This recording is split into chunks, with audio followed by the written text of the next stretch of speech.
Welcome, wrestling fans, to the WIAA Individual Sectional Wrestling Tournament coming to you from Wausau West. My name is Scott Tesh. I'll be giving you move-by-move, play-by-play. Craig Tim volunteering his weekend for us on the camera. We thank Craig for doing that as well. Joining me in the broadcast area, keeping us straight with all the stats, Joyce Bennett, and Hall of Fame coaching member, Mr. Louis Bennett's coach. This is the tough part of the tournament trail now. Top 2 in each weight class go to the state tournament. The other 6 in a weight class are gone. It's the beginning of the end, or the end of the beginning, however you want to look at it, but probably the biggest round in wrestling, because half of the kids all through Division I anyway in the state are eliminated after this first round.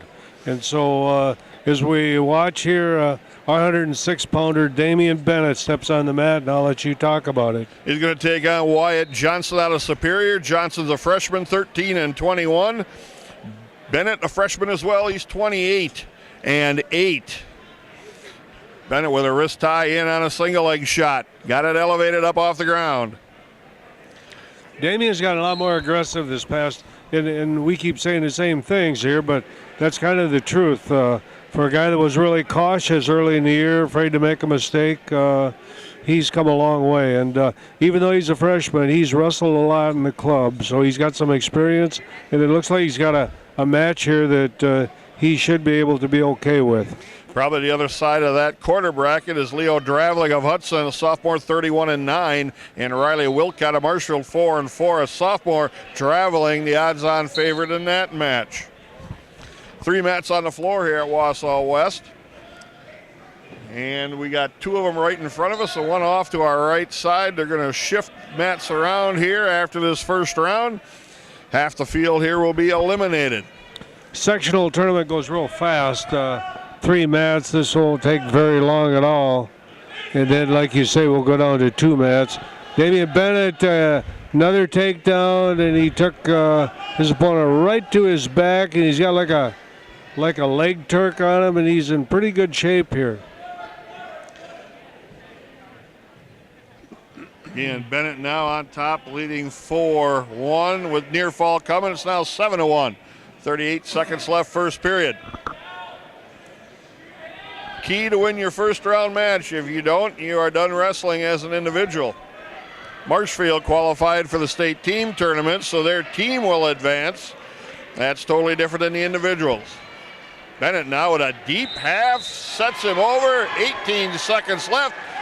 That's a pin for Damian Bennett.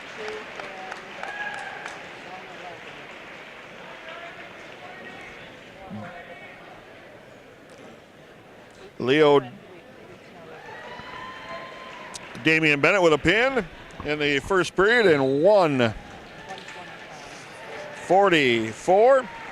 And Leo Dravling will be his opponent in the semifinals on a pin as well. Cale Bennett's now at 113 pounds. His first round opponent, Bennett Cernahas out of River Falls, 31 and 12, and a junior. Cale Bennett's a junior, 30 and 9. This is a tough draw for Cale here. Got a guy with 30-some wins. But he seems ready to go, and we'll find out real quick here. His whole MO is right there. That a boy, Cale. He's got to try and get this first takedown. Stay head high, head high, head high here, Cale. Working into a cradle here. Bennett's got it locked, got a takedown now, looking for near fall. This would be so huge because he doesn't usually come out with he gets taken down. So he's pretty tough with this Cale right here. Stay behind that leg, bud. Come on, Cale. Cernahas is trying to counter, grabbing onto that right leg of Bennett's.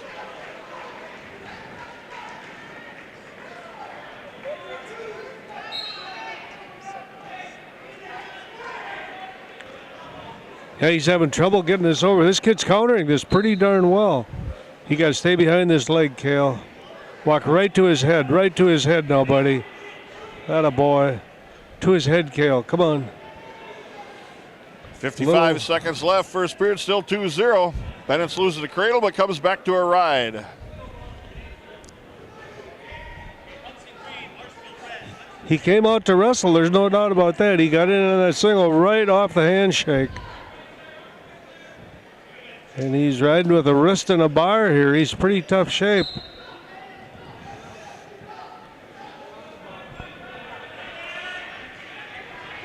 Probably the toughest match in Bennett's first side of his bracket is this first round. DJ Yang of Wausau West, 21-12, is in the top half, and Jacob Anderson of Chippewa Falls, 16-10. That's a wrestling name from that area, but still a 16-10 record. Bennett's has the edge on paper there. Overall, it's a pretty tough sectional. And between my sons and I, we've kind of Hudson. Their records might be a little deceiving. I think they wrestle a pretty tough schedule. They wrestle over in Minnesota quite a bit. They were in the holiday tournament up there, so you can't just go by records and assume this guy's good or bad. Bennett's with a 2-0 lead, takes the bottom to start the second period. And Cernahoff trying to ride. Bennett's in a little better position here. Stay big here, Cale. Bennett now steps across. Now he's got to get the reversal here. Can he cover him up? Keeps driving in, got a leg, drops an arm. Now he got the 2. There's a 2-4-0 Bennett. Atta boy, Cale. That was big. So Bennett's with a minute and a half left is up 4-0, and this is my grandson, by the way. I suppose you folks at home have figured that out.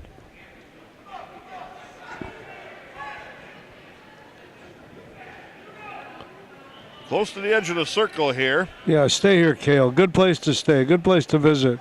It's pretty hard for his opponent to score from out there. And they are out of bounds. Handful of referees here today, Coach, that I haven't seen for quite a while, or if ever. I don't recognize a lot of There's these some guys. new faces to me, too. And the one thing that WIA has been pretty good about is shifting those around. Oh, boy. Nice dump action there.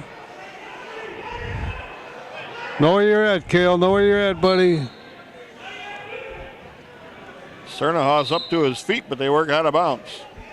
39 seconds left, still 4-0 Bennett's. He will continue to ride.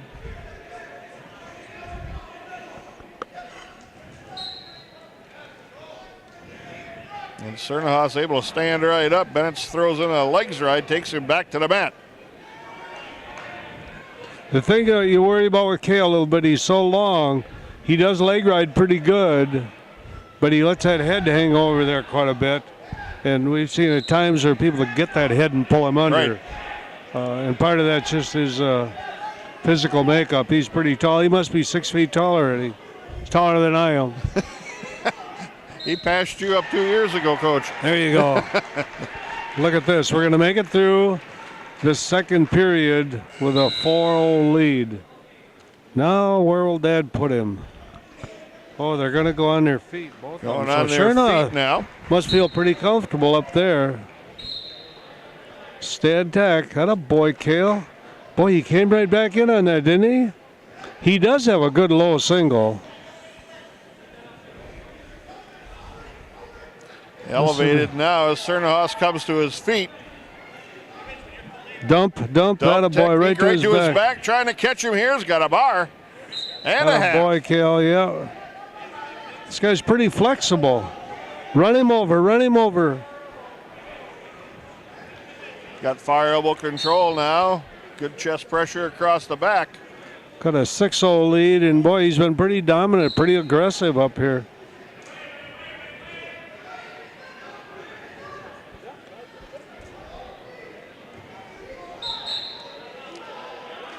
Red Raiders have 10 wrestlers in the tournament.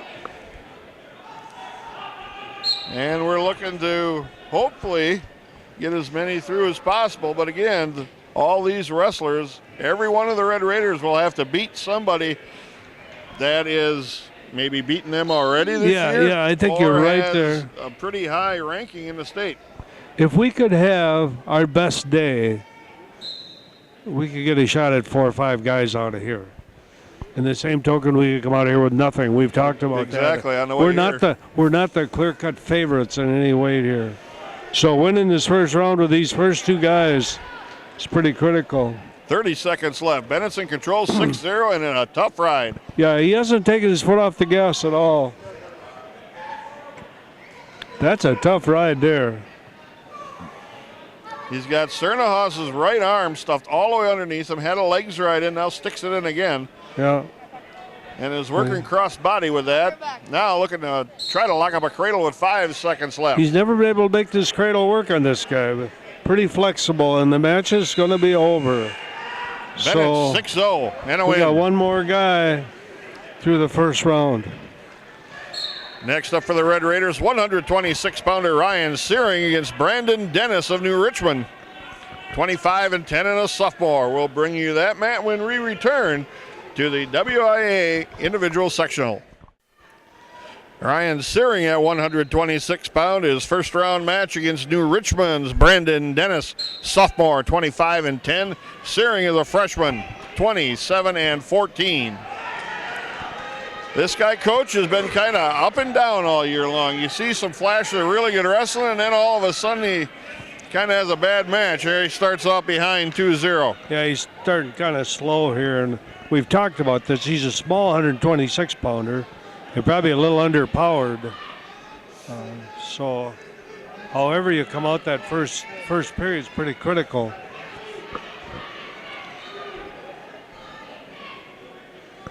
Kind of similar records here. Searing trying to Dennis switch, is 25-10. Stand up and escape. That's a good sign. Now and this is probably his best spot here on his feet, but. He's got to fire some offense, though. Get back in the lead. And Dennis in on a deep single leg. Searing fighting this takedown off. And he counters well. They're off the mat. He's letting Dennis get in this underhook. That kind of shuts off his offense here. Dennis underhooks to his right side.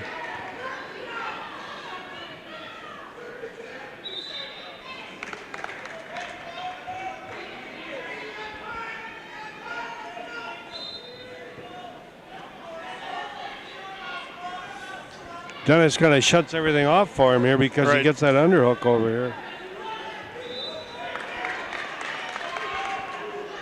Quite a crowd. This place is filling up here. Yeah, it is. That's good to see.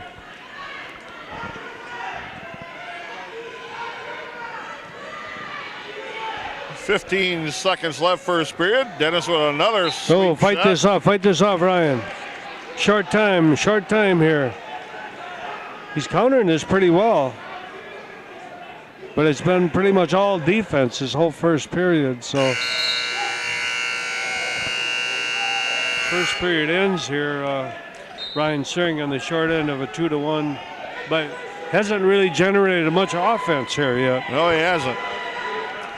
Dennis deferred his choice, and Searing takes down. Chance to even a score up here, maybe get the lead with a reversal.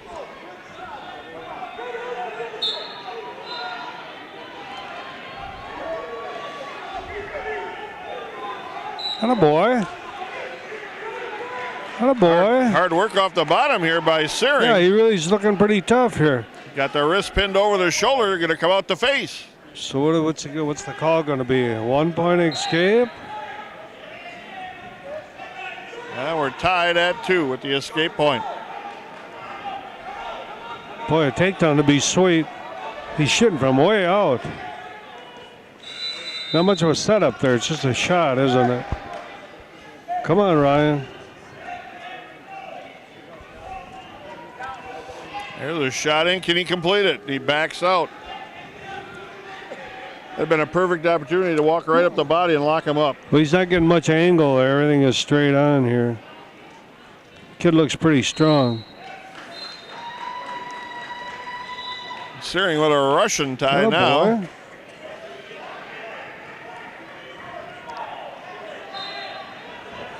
Since that original takedown, he's countered pretty darn well. 45 seconds left here in a 2-2 match. See, way out, shooting way out. And that wasn't a way out.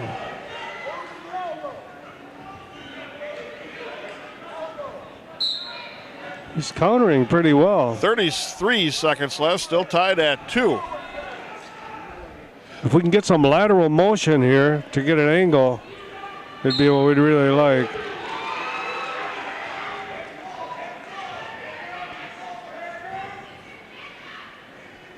Some half shots, but they're not going to get you much for points. 15 seconds left, second period. Shot in again and missed. It's almost like half shots. Yeah, there's not a lot of deep penetration there. Not much of a setup, I guess. So we go into that third period 2-2. And Dennis is going to go down from New Richmond.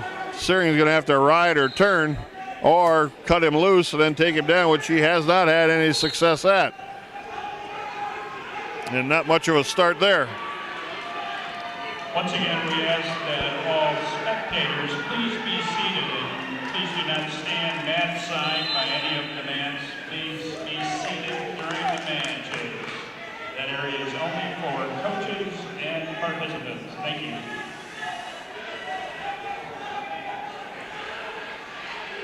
Now Dennis comes to his feet, Searing with a dump off a single leg, gets him on the seat of his step-in. Looking for a cradle here.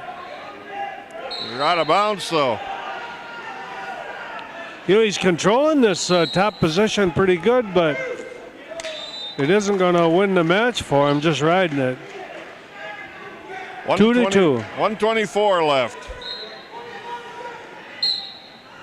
Tough call for the coaches here because he wasn't very strong on his feet in this match.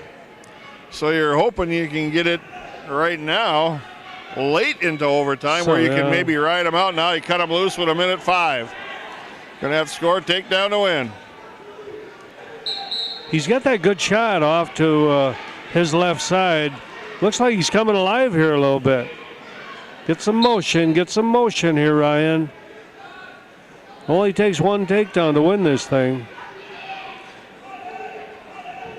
50 seconds left.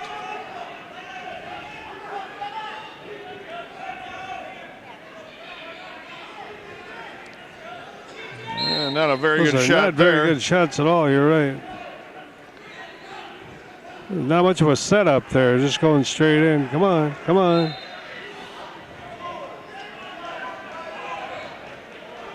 Since the first period, he has stopped his opponent's takedowns here completely, but now we're down to 27 seconds. And we got to get some motion because we're losing. And he's looking to go for a toss here. Yeah. Warning, stalling New Richmond. A little late in here now to get the second one to tie it up. Maybe the ref will give us one. Lateral drop in a scramble. 2 with an Okie choke. Oh, and he got reversed. Reversal. Oh, boy. It looked like he just let up on the edge at the wrestling there. Probably wasn't in a real good position, but you're right. He had the takedown. Ryan Searing's season comes to an end 6-4 at the hands of Brennan Dennis of New Richmond. A tough way to go down with a loss there for the freshman. Yeah, it really was. I think he came back pretty good. He came back, got that takedown, and didn't quite wrestle through the period. No. There was 4 seconds left, and you can see he looked up, looked at the clock, and knew it was a short time, and that's what cost him. Yep, I think you're right. Well, it was a good match. He come back pretty well. Next up for the Red Raiders, 132-pounder Zach Hamill against Tyler Dennis of New Richmond. Dennis is a freshman, 25-13. We'll bring you that match when we return to Wausau West. Zach Hamill getting ready to step on the mat in his first round matchup at 132 pounds, taking on Tyler Dennis, a freshman out of New Richmond, 25-13. Hamill's a sophomore, 32-9. And this is a winnable match, Coach. If we want to make some hay here today, we got to win these kind of matches. Right. On the upper half of that bracket is Mitchell Anderson out of Hudson, who's ranked honorable mention, probably the odds-on favorite there, against Max Sherrill of Stevens Point. This is another one of those guys that has come on really well here late in the season. I was just going to mention that he's probably one of the more improved wrestlers that the Red Raiders have. I think so. A little sloppy here. Just get the takedown. Just get the takedown. Yeah, he's going to get himself in trouble here. Now we're looking for a stalemate. We're not in very good shape here. Don't lose the grip, Zach. Dig that other leg in if you can. Oh, he's got it across the body now. Our best thing here is to hope we get a stalemate. Yeah, that probably ain't happening right now. Keep scrambling, Zach. No points yet. You got to take down there. Lost the grip on the leg.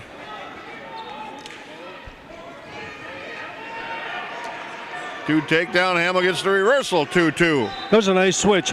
He went right into it. He didn't wait around very long. So that original takedown, he got himself in some trouble there, trying to wrestle a little sloppy again, like some of our kids do. We use that leg ride pretty good. We get a little high. Yep. 30 seconds left, first period, 2-2. It's been action-packed, even though we only got 4 points on the board. Yeah, there's a lot of action. Caution. New Richmond.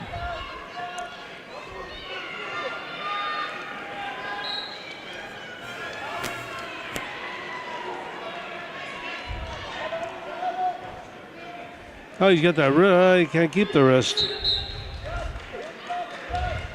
It's starting to stick the legs in, but you can see now he's got him stretched out a little bit, but still awful high. Yeah, you got to kind of, you got to take it as it goes. We got 5 seconds left here.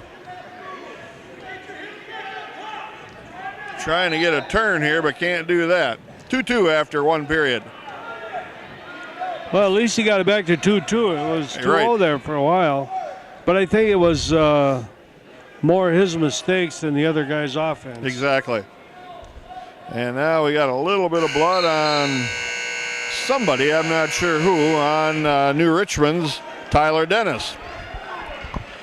Bottom half of the bracket at 132 sits DC Everest's Thomas Severson. That's the odds-on guy at that weight class. He's ranked 4th in the state and probably shouldn't have much trouble getting into the finals.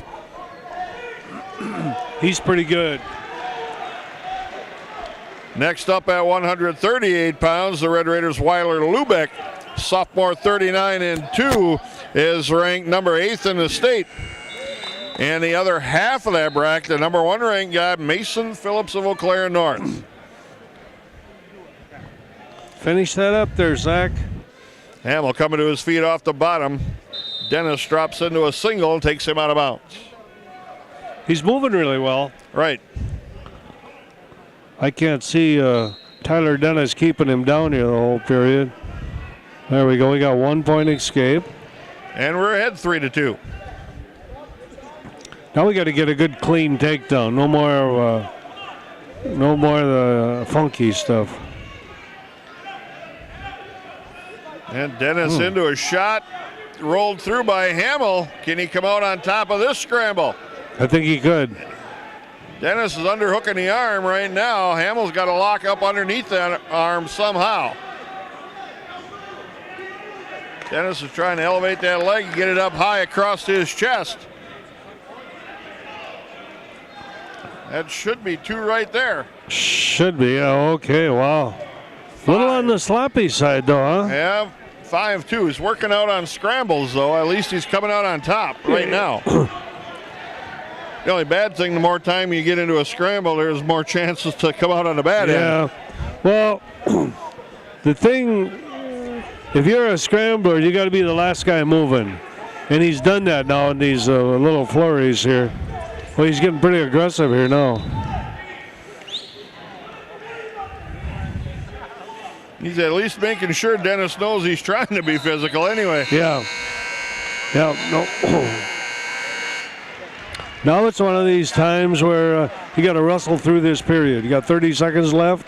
You got a 5-2 lead. That'd be a nice way to go into the third period. Hard start here.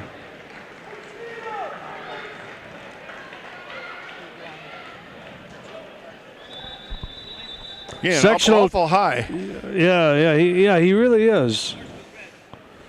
Sectional tournament, first round elimination. So we're going to go with 3 mats here through this first round, then go down to 2. So this tournament will go really fast today.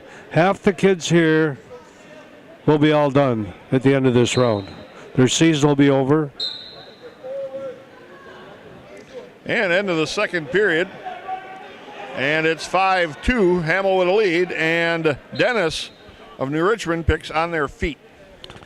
Well, and he got the original takedown, so I suppose he feels that must be his strong suit. But Zach has countered really well. Hamill with a reshot here, but is getting stopped.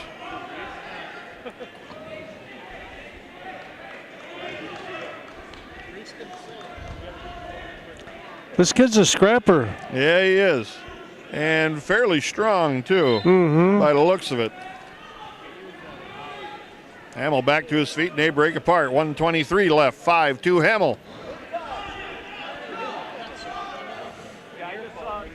Atta boy. Nice shot there. It was a nice setup, a nice shot, you're right. Little duck underneath with that underhook, and then had that far arm control at the elbow really well.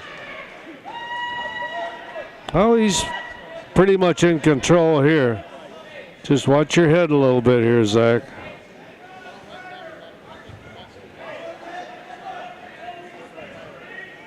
Now get that leg out of there now. Tough shape here. Always got the other one stuffed in. Could be looking for near fall. Got a half in here. Pretty scary wrestling though, isn't it? Yeah. Well, it keeps you interested in the match, that's for sure. I think so.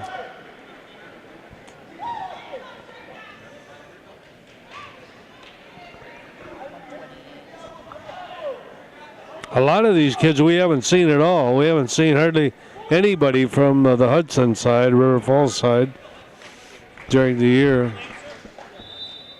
Hamill's got 10 seconds left in this period. He's up 7-2 in control.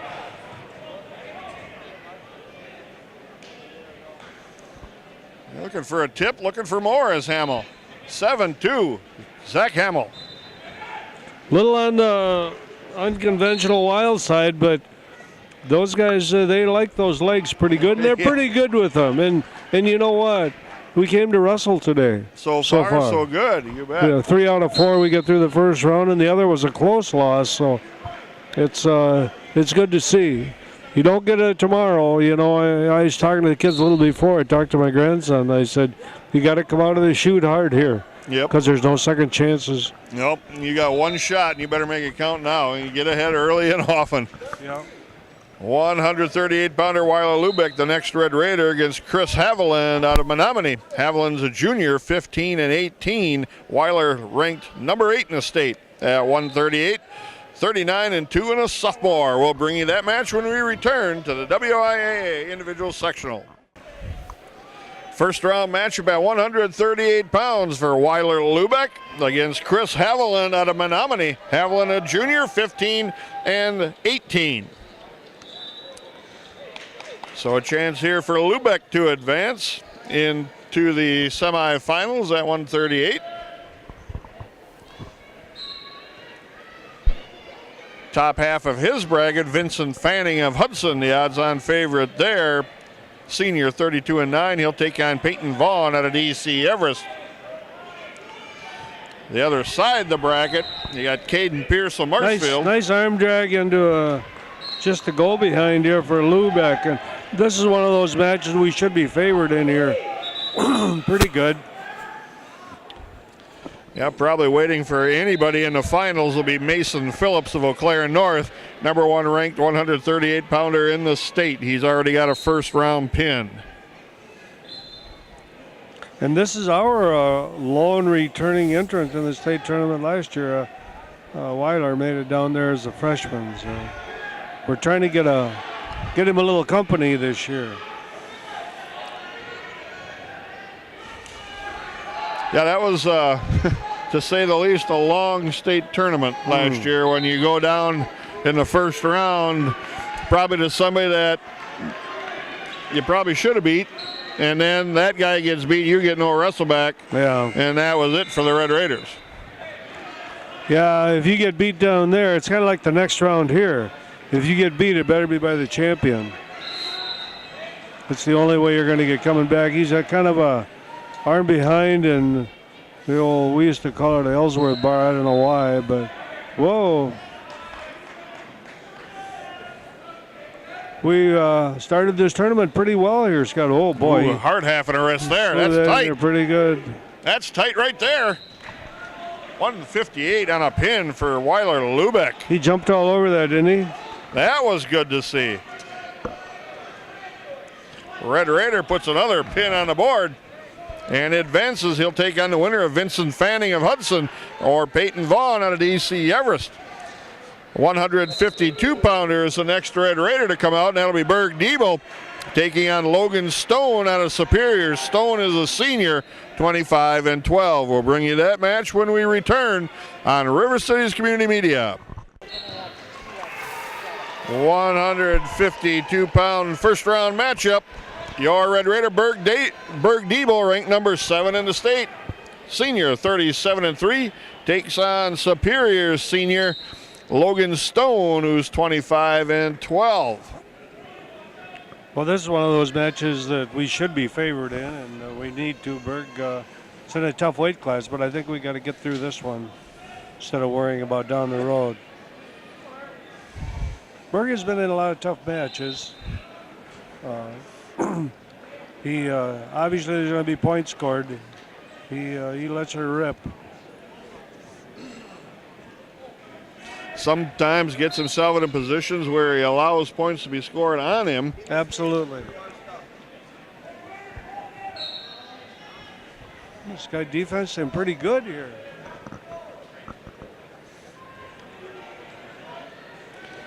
Right-handed collar tie by Stone on Diebel. Now switches to an overhook. Diebel snaps him to the mat, catches him, tosses him, got 2 and a takedown. Good place to be. 2-0. Berg Diebel with a minute left here in the first period. Worked their way out of bounds. Going to get a fresh restart.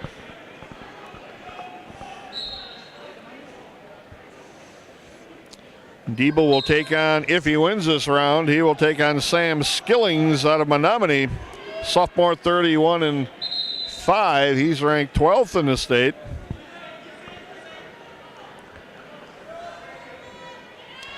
There's a couple weight classes here, Coach, that you got 3 kids ranked in the top 10 in the weight class in this sectional. Right. And then there are a couple weight classes that you don't see anybody, you know, maybe an honorable mention, but a couple of these weight classes are loaded. This is one of them. I think it's a pretty good sectional. There have been years when I didn't think it was so tough, but this is, there's a handful of them, and this weight class right here, Berg has to wrestle really good to get out of here. Top two head to Madison next weekend. Both wrestlers jump to start on an adjacent mat's whistle, so they get them fresh restart, no cautions, no warnings. Stone to his feet, Diebel locks up, takes him back with a front trip to the mat. Cody Sawyer will step onto the mat over on the far side. We'll keep you updated on that match. He's taking on Jake Boyette of Menominee, who is a junior at 26-9. Sawyer ranked number 9 in the state, 38-2 and a senior for the Red Raiders. And he's got a tough route too. Yes, he does. 3 more ranked kids in that bracket. Yeah, it's pretty loaded up. 2-0 Diebel after 1 period.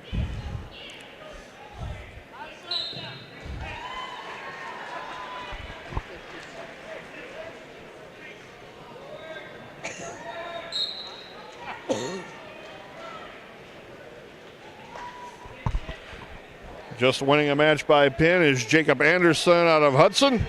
He will be the opponent of the winner between Sawyer and Boyette. Anderson ranked number 3 in the state, very talented. He'd probably be the favorite here. He, in the dual meet the other night, he pinned Bentley Schwaneback from Marshfield. And they moved him up a weight class to do it. Exactly, yep. Well, Berg Diebel's opening it up here. He got to escape, and he's in the process of scoring a takedown. He's got a near side cradle on, and Cody Sawyer has a takedown going for us over here. And these are probably the last 2 matches where we're really favored, so we got to make hay here. Sawyer trying to ride with an Okie choke over there. You know, he's just got a wrist and a legs ride. Berg Diebel continuing with wrist control here. 55 seconds left. 5-0 the lead for the Red Raider, Diebel.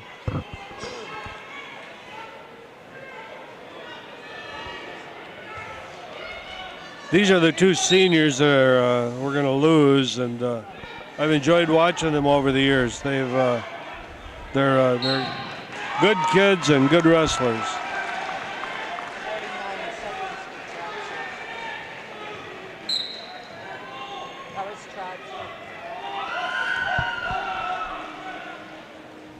Diebel really riding well here. And Cody Sawyer gets reversed with 1 second left in the period. It's tied at 2. Thought he was going to get a headlock there, and the guy rolled him through. So Cody Sawyer's in a 2-2 match going into the second period, and he's in the bottom position. And Diebel's having his own way over here. Yeah, he's still up 5-0 with 10 seconds left, still riding. Stone has gave him all he can handle on the bottom. He hasn't been close to turning him, but Diebel's been controlling him, and he hasn't really got his chest off the mat. And we got another Raider going here. We got A.J. Schutz here.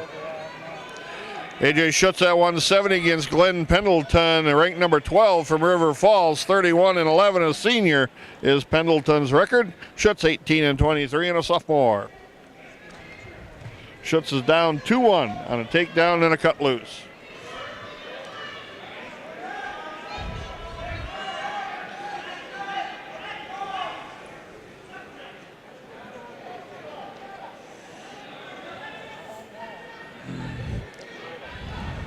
Cody's struggling here, getting away. I think he's going to make it, but he's been getting ridden there for a minute by Boynette from Menominee in a match we thought probably we wouldn't have so much trouble in, but it's...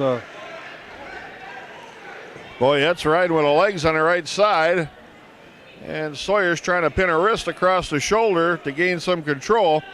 1 point escape for for Stone. Oh, he got a spladle put on him. Wow, and the ref never give any points. I guess we dodged the bullet there a little bit. Yeah, we did. He's got to start breaking loose here and come out of here. Berg Diebel still up 7-1 with 50 seconds left. They're on their feet. 25 seconds here with Cody Sawyer, and I think he got a reversal. He did. So Cody Sawyer is up 4-2. Same deal. We leg wrestle pretty good, but it's a little bit scary sometimes because we get pretty high. Berg Diebel with a takedown leads 9-1. 30 seconds left in the third period of his match. And he is in control on top and riding again. 20 seconds left in the Diebel match. A.J. Schutz trails 6-2 after 2 periods. Start of the third coming in the 170-pound match. We'll slide you over as soon as Diebel's match is done to the Sawyer match. And Diebel 9-1 in a victory. He takes on Sam Skillings of Menominee in his semifinal matchup at 152. Sawyer again taking on Jake Boyette of Menominee at 160. And got a legs ride. He's ahead 4-2. He's really high. He's having trouble keeping this guy down, and He's usually pretty good here. And he kind of gave up. Yeah, he bailed out of that leg strike because he knew he was way high. Almost had to, yeah. Now it's 4-3. Sawyer with a lead. Minute 10 left. A.J. Schutz trails 6-2. In the second period with a minute left. They're on their feet. Come on, Cody, you got to get some offense going here. Lateral drop attempt, and he gets tossed. And is in tight here. Cody Sawyer got a lateral drop right to his back when he was leading 4-3.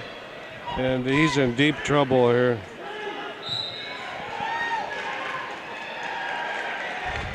.30 seconds left. And there was the pin, and Sawyer gets taken out of the tournament.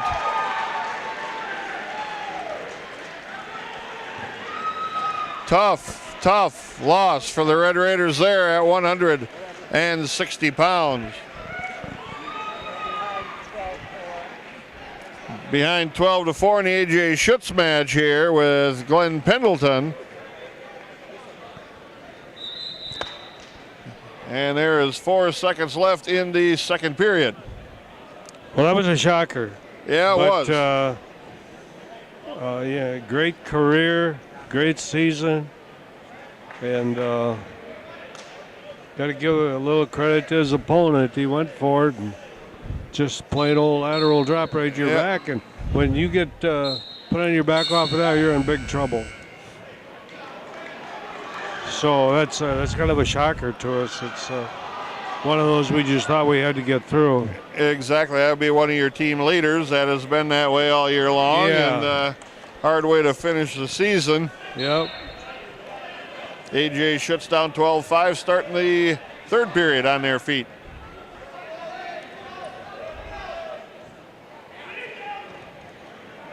And gets taken down 14-5.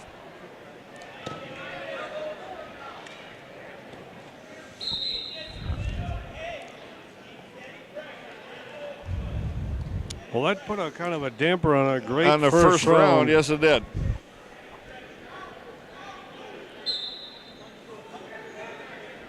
And you're right, he's been kind of our leader.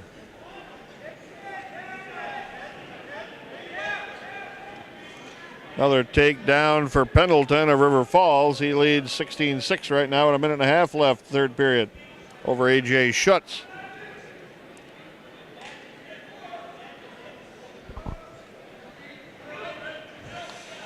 River Falls kid won't stand up, so he can't work his magic with a pinch headlock. Yeah. For AJ, I mean, I know it's hoping against hope here, but he's one of those guys that it could take just one time. Yeah. And we've seen it happen earlier in the year. Pinned a guy in the top 5 rankings down at the Ed Steck, and it just, if AJ can get that one pinch headlock. He battles, he goes, he's got the big tank. He's one of those guys, if he gets a lot of off-season work in, he'll be a force next year. But at this point, we're still worrying about this year, I guess. Just protecting their legs very good here. Yeah, he needs to learn to defend the legs. Yeah, yeah.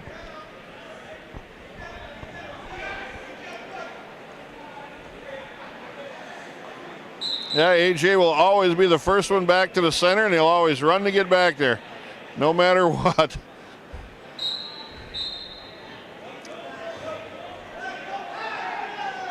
Yeah, they've scouted him a little bit. They won't let him tie up. 10 seconds. And that's the problem when you're kind of a one-trick pony, you know. He's got that good pinch headlock. After that, there's a lot of offense there. So River Falls wouldn't tie up with him. They took that away. 16-7, AJ Schutz goes down, and he is out of the individual side of wrestling. Next up for the Red Raiders will be Roger Fuller at 182 pounds. He'll take on Evan Sirianni out of Eau Claire Memorial, 13-17 and a junior. We'll bring you that match when we return to the individual sectional. Roger Fuller at 182 looking to pick up the Red Raiders here with his first round matchup over Evan Sirianni of Eau Claire Memorial. Sirianni's a junior, 13-17. Fuller also a junior, 30-10. Roger ranked honorable mention. We're going to stop the bleeding here. Yeah, that was pretty hard to swallow, the Sawyer loss there. Yeah. And A.J. Schutz outmatched there in his match, but Fuller's this is a winnable match for us here. Exactly. Nice counter down to a single leg. 2 and a takedown for Fuller. And we could echo what we said about a few of the other Raiders. This guy's come on pretty good lately. Right. Gotten a little more offensive. A few more options there.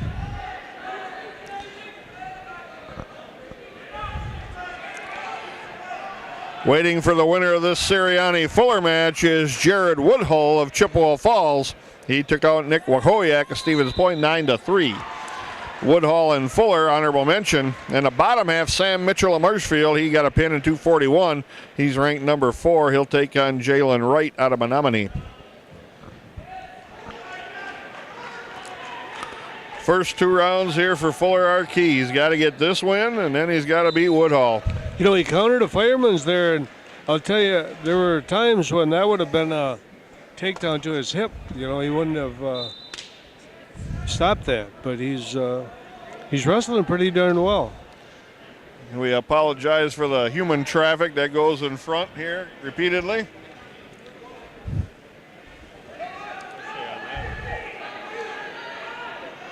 Yeah, Roger countered that. Now let's see if we can turn Nice it into some counter. offense.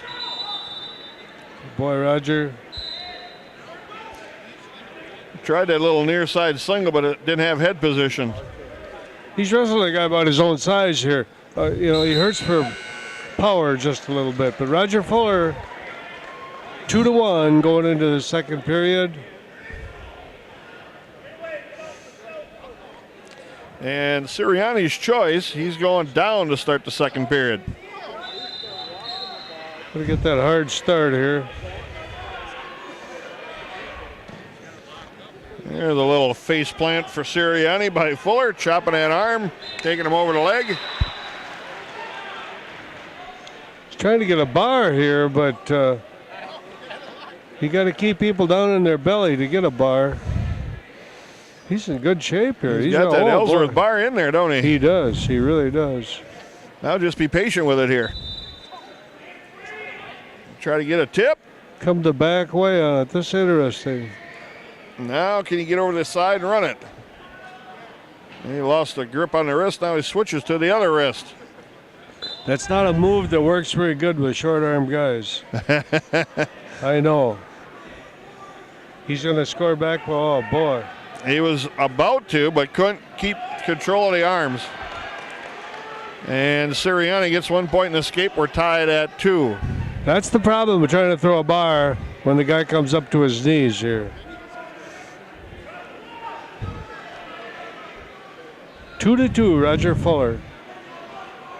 45 seconds left here in the second period. Now he's got an underhook again on this near side. Oh, tried a little crossbody trip there. He just needs better head position here.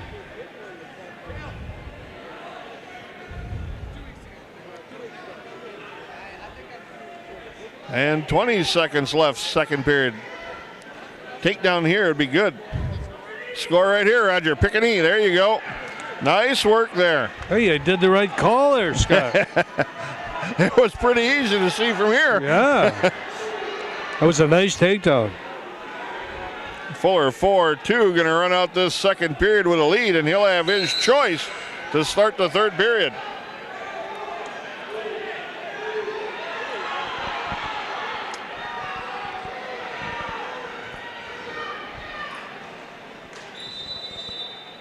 Fuller goes down to start the final third period. And he works his way to his feet. Back right up again. Boy, he keeps moving. He keeps moving. Attaboy, Roger. Still planting a foot, trying to come back up. Sirianni's running him around in a circle here, but Fuller's probably going to get this yet. Got the hands separated, turns He's improving inside. it, yeah. Nice work.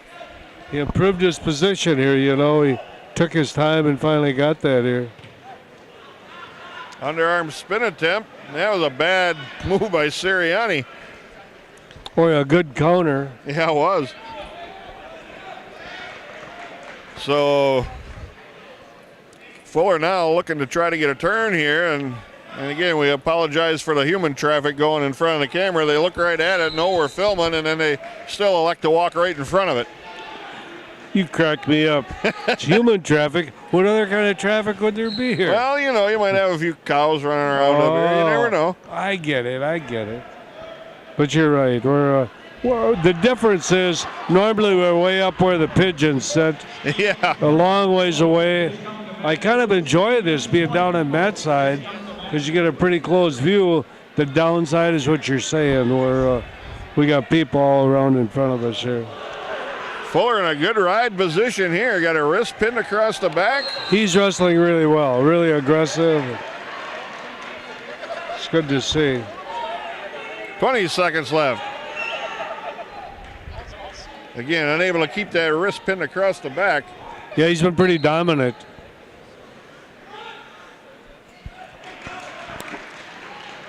Five seconds remaining. Roger Fuller is going to advance with a 7-2 victory. They got one tick of the clock as they rolled out of bounds, so we're going to go ahead and pencil in Roger Fuller. He's going to take on Jared Woodhull, pair of honorable mention ranked wrestlers at 182 in the semifinals.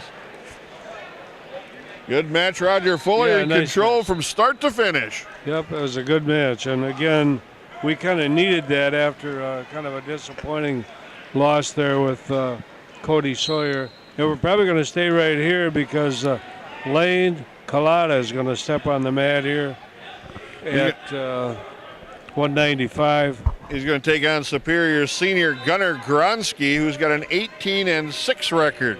Collada Jr. 21-14.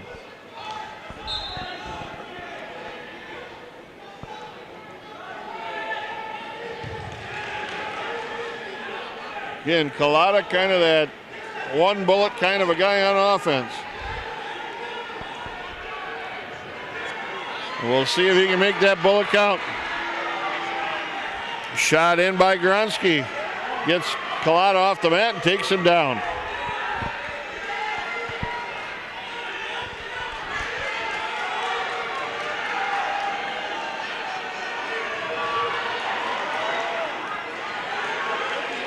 Gronsky's going after that bar pretty hard. We got to pull our knees up. We got to get to our base here. Collada able to get his arm free. Now builds to a base. Now pick that hand off that half. Well, this guy's going for a pin all the time. It is constant pressure forward, isn't he? Yeah, went right from that bar to the half.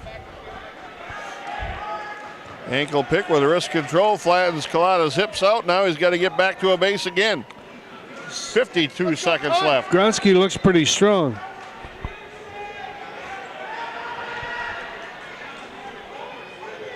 Collada stands right up through the half, gets the 1 point in the escape.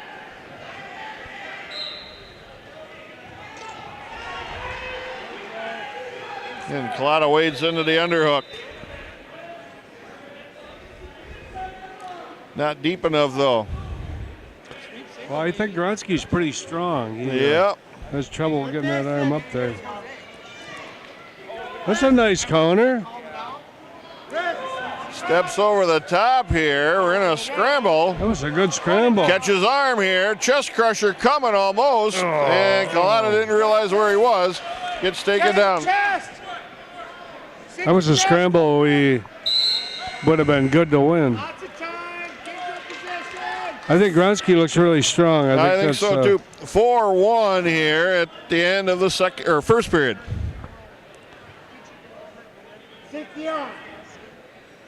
So now we got a little bit of blood time here on Collada.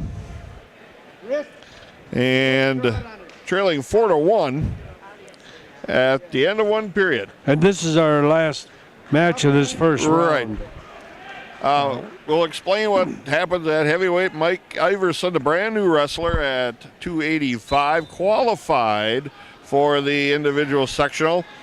And then his draw would have been the second-ranked guy in the state. And a lot more experience, a lot more wrestling involved there than Iverson has ever possibly seen in his life. So the Red Raiders elected to not enter him today.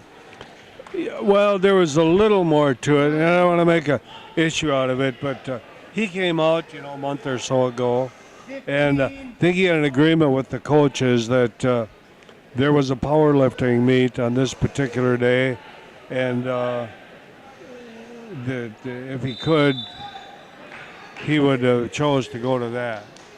So I think it wasn't something that was just out of the blue. I think they kind of knew that. And maybe had the draw been a little different up here, maybe they would have thought about it. But the way it worked out, he's off powerlifting. And the way this tournament and he will be with us next year. Right. And the way this tournament is set, the first round loss, you're done. Yeah. So kind it was picking a battle a little bit there. Scott seemed to be okay with it. Not that he liked it, but it was an agreement they had before. So, wow. Hard start by Gronsky, gets the one. Wow, he's pretty studly, isn't he? There you go. Lift it, elbow through. Get that elbow. There you go. Kalada's fighting hard here, but Gronsky's, I think, going to tough this one out, which he has done. And he's firing a half, and that was illegal. One red, illegal, full Nelson. Just really strong, and he's just overpowering Lane here a little bit. And when somebody gets in that deep on you, you're not going to chin him and headlock him down. That's kind of what he was trying to do. I think this match isn't over, though.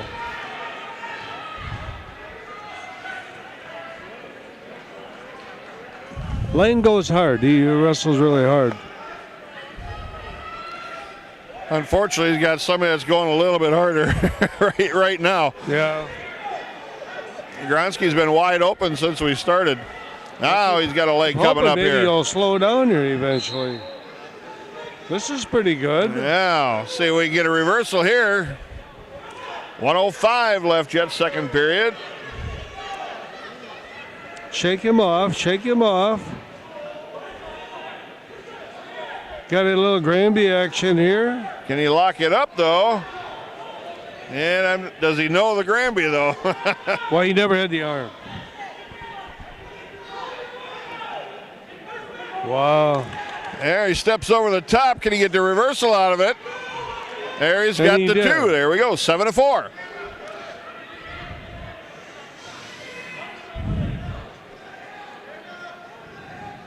Again, Kalada would be somebody kind of like A.J. Schutz a little bit where, there's a danger factor there if he can catch you.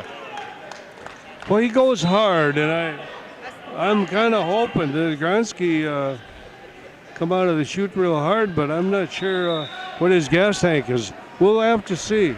Kalada scored 4 points now. Second caution on Kalada, and Gronsky fires to his feet. Don't stop wrestling here, Lane. And he paused for an instant, got him in trouble. Gronsky is pretty strong. He stretched him out. And there's the reversal for Gronsky. That was locked hands. The referee finally seen that. Kalada's going to get one at the end of the period for locked hands. We got two inexperienced kids here, I think. Two pretty good athletes. It's 9-5 now. With 2 minutes left, third period to go here. Kalada trails by 4.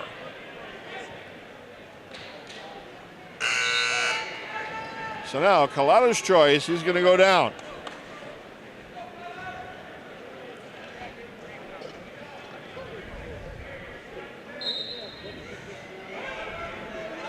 He's been pretty good about coming out of here, getting into a scramble.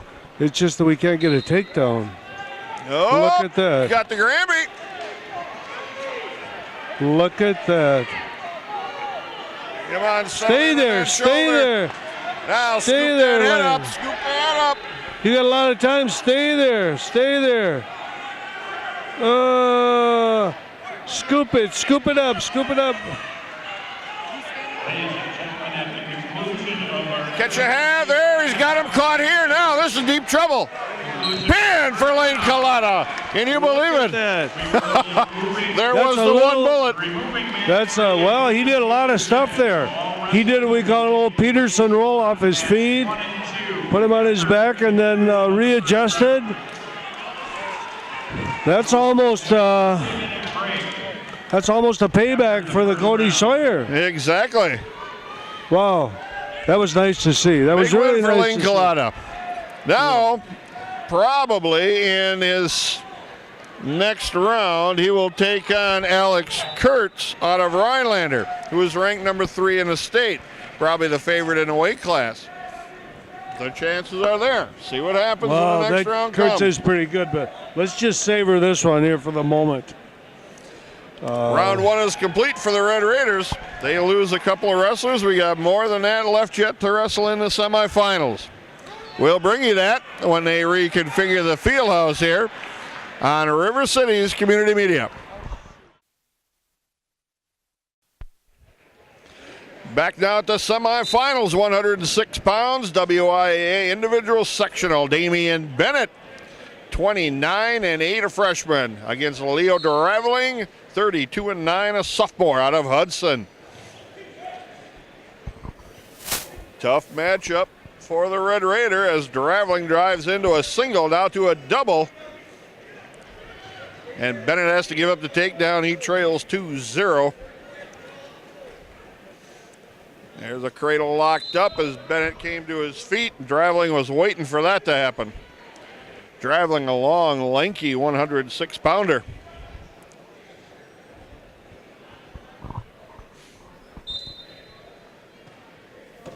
$106-pound matchup. The other side is Tim Fox out of Rhinelander against Justin Groshek out of Stevens Point. The winners go to the finals. The losers go into the wrestleback side. Half and a tight waist by Draveling on Bennett.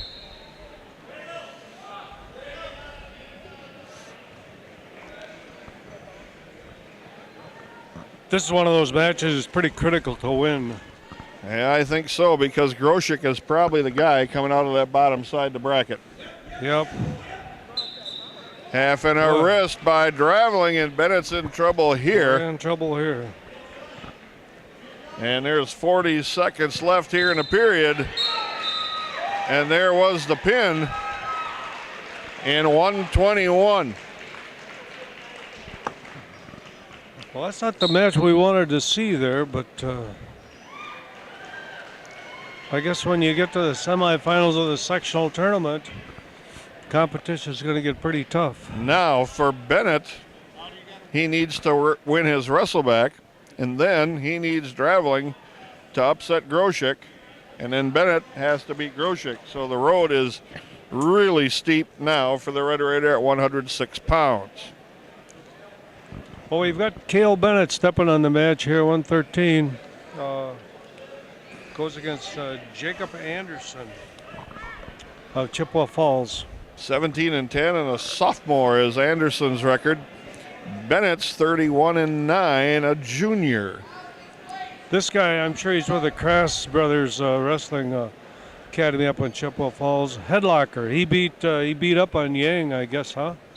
From Wausau West. So yeah, 15-6. Bennett's that's where we got to be. That's where we got to be. Nice. Avoid that takedown. headlock there. He's got a hard shot there, doesn't he? Good low shot there, and the length helps him on that. He's got good quickness. Switch attempt coming to the feet. Oh, switch, re-switch. What a boy. Keep him down, Cale. Keep him down, buddy. And potentially dangerous. 1:30 left first period. And the other side at 1:13 is Gabe Pugh of Marshfield taking on Ruben Guzik out of Rhinelander.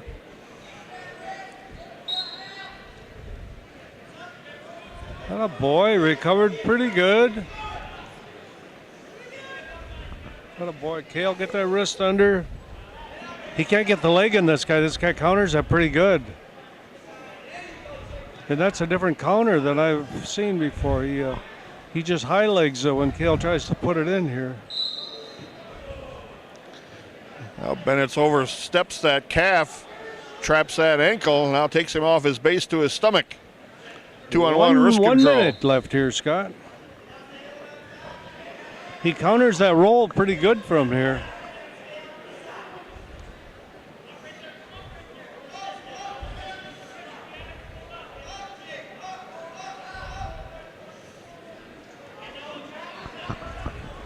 Can't keep him broke down, though. No, he's fighting to get to a base all the time, that's for sure. We got that wrist under. We got the cross wrist under. Yeah, he can't keep this guy at all. But that's good wrestling, too. You know, you just got to keep moving. It isn't always going to be one thing. You're not going to just break somebody down. We got 20 seconds left, and stay here, Kale. Stay here. Good place to be. Good place to be, buddy. Oh, and Anderson gets off the mat, going to get himself a fresh restart here with 14 seconds left. Bennett's got to beat him on the whistle. This is critical. This is critical here. We get a hard start here.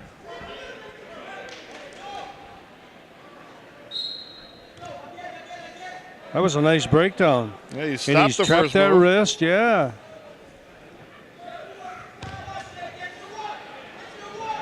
Ellsworth bar and a legs ride takes him back to the mat, but don't get hipped over, and the period runs out. Gotta be a little careful in there. 2-0, Bennett's with a lead after 1 period.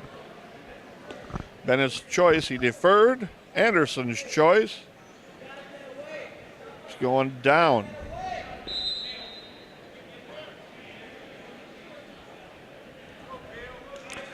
I would doubt if he can control him 2 minutes here. This guy is pretty hard to keep down. And without getting called for possibly a stalling, you know. Now he's in better position. I'm not sure, Kale, the way he keeps moving, it'd be hard to call him for stalling, but anything can happen in a match here. Boy, he's got a nice crossbody ride on it here. Pretty tough up here. Atta boy, keep his hips on the mat, Kale.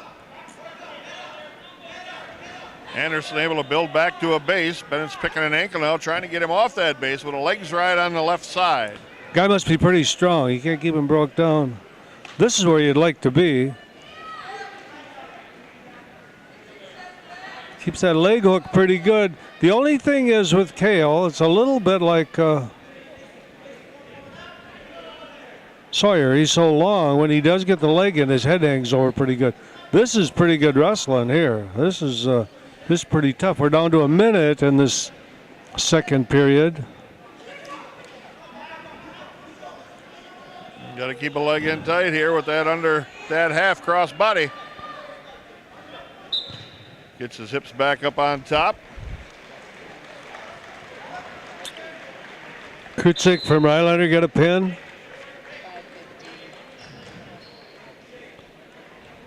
37 seconds here in this match with Cale Bennett and Jacob Anderson at Chippewa Falls. Bennett still leading 2-0. Stay tight here, buddy. Again, he's driving ahead with that rear knee there. Yeah, that's exactly right. Taking That's him what he's over doing. that wrist that he's got chopped in there. Yep. 20 seconds. Now he's got that wrist tied up through between the legs.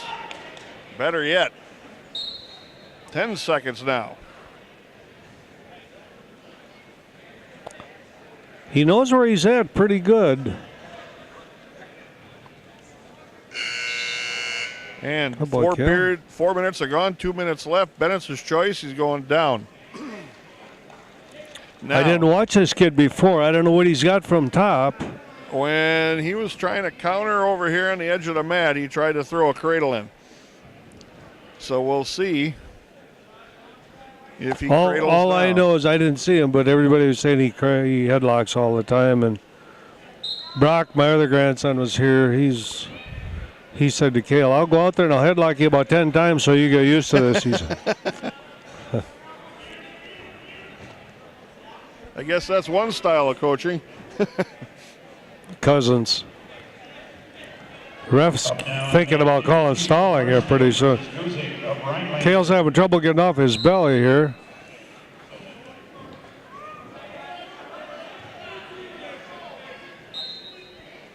We don't need a stalling call here, although No. he's get this wrist. He's got a wrist. He lost that.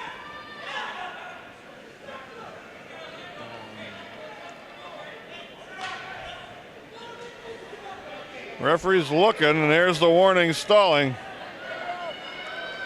1:10 left, 2-0 Bennett's. He's been warned for keep stalling. your head up, keep your head up, Cale.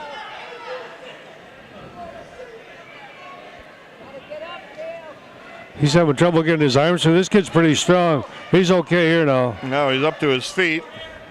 Front trip by nice switch on the way down. Got the reversal. 4-0 the lead for the Red Raider. Boy, he did a nice job here. He stood up and he kept that guy, pushed his legs away enough to get that switch in there. That was good, smart wrestling.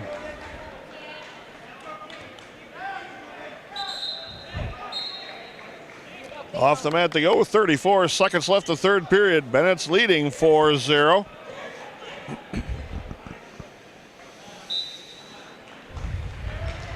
Got to get the hard start here. Stop this first move.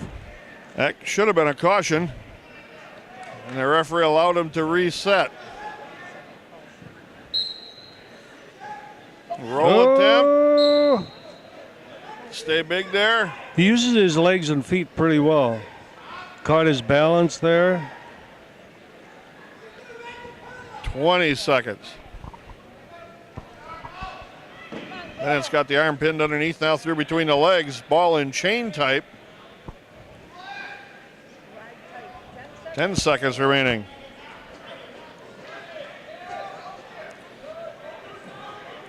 Cale Bennett's going to be in the finals at 113 pounds. 4-0 on the victory. He'll take on the winner of Gabe Pugh of Marshfield and Ruben Guzik of Rhinelander. That match going on right now. Good match for a 113-pounder. Good. Now his grandma can kind of relax here a little bit for a minute. But I think we'll have to get 2 pairs of seatbelts. He wrestled a really good, tough, smart match. I don't think he ever got close to getting scored on. No, he really didn't. And once Cale got on top, boy, he was in control. I mean, yes, there was spurts from the bottom there, but nothing really close to getting out. That's what I thought. Yeah. Next up for the Red Raiders will be 132-pounder Zach Hamill. He'll take on Mitchell Anderson of Hudson. We'll bring you that match when we return on River City's Community Media. Back now at the individual sectionals. 32 pounds, Anderson from Hudson versus Hamill of Wisconsin Rapids. Zach Hamill, your Red Raider, 33-9. A sophomore is taking on a senior from Hudson, 26-12, Mitchell Anderson. Next up on mat 2. Anderson ranked in the honorable mention category. Severson of DC Everest.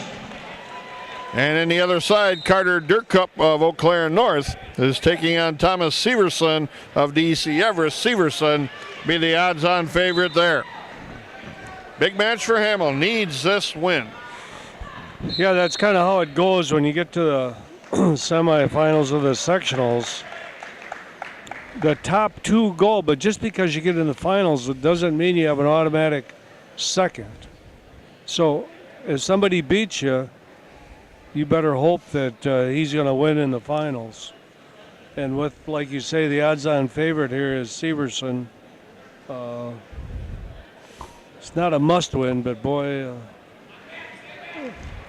And Anderson in on a deep double. Hamill fighting this off hard right now. And he fought that off. Wow. Probably not a real good counter. He got, he was in there pretty deep.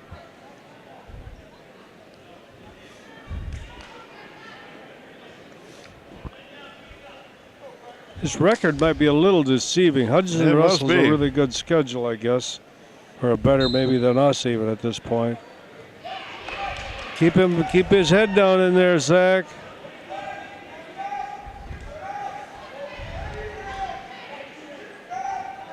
Hamill forcing the head down, trying to spin around the front here. 45 seconds left, first period, no score. Stay short, short arms.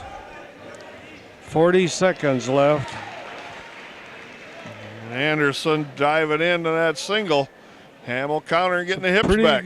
Pretty good front headlock he's got on him here.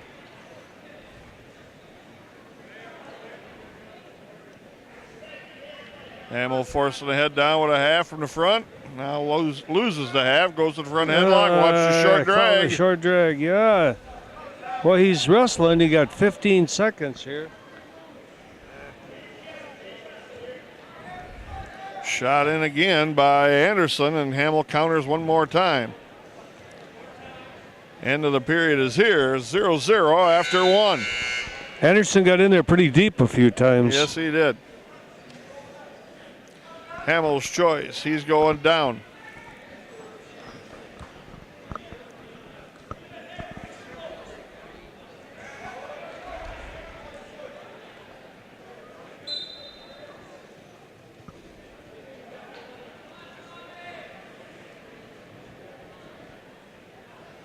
Armbar on the right-hand side by Anderson. Anderson looks really strong. Yes, we got to get a does. base here. We got to get our knees up under us. Anderson working hard on that right side bar. Now he's got the far side wrist tied up as well. Hamill comes to a base. Swim it ahead, Zach. That a boy. And Hamill gets the 1 point in the escape. Good work. That was good hard work. That's right. Now we got to keep this guy off our legs.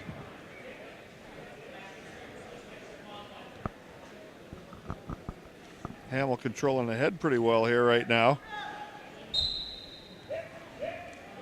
Hamill comes out with a single. Now let's see if he can complete it. Look at this. Look at this. Look at this. Oh, boy. This is a scramble that could not be good here. They rolled through it. And they're out of bounds now. Now they're back in. And I'm not sure. Too near fall for Anderson, and how? How did that come out? I have no idea how that near fall come about. See, I don't know if he ever gave the takedown. He never signaled a takedown for one, and then. Right. There was never a signal for a takedown, and there was never a near fall. 4-2, Hamill. You got to have a takedown first, and maybe he just forgot to signal. I don't know, but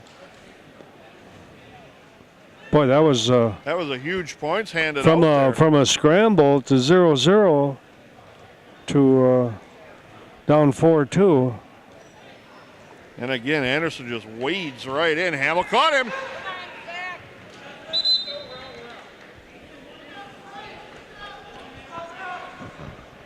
Anderson is powerful. 12 seconds left, second period. 4-2 Hamill trails on a gift, I think. Christmas came pretty late there. Well, it was a scramble, but he never gave the takedown. That's right. He never signaled that, never awarded it. And then somehow come up with back points, and I'm not sure how that happened. So we're on the short end of a 4-2 match here. On top in the third period with Zach Hamill and Mitchell Anderson.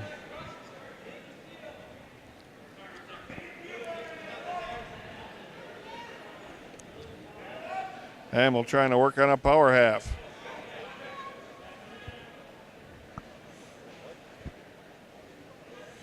Legs right again by Hamill, trying to get a tip here.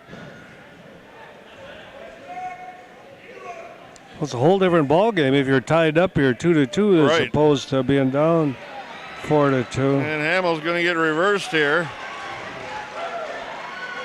Once again, that's what you were talking about before about the legs ride being loose and a little sloppier. 6-2 now, Anderson. Well, and going for broke, you know, you do things you might not otherwise do. 1 minute left. Hamill coming up to his feet again. And couldn't quite get the one. He never quit wrestling.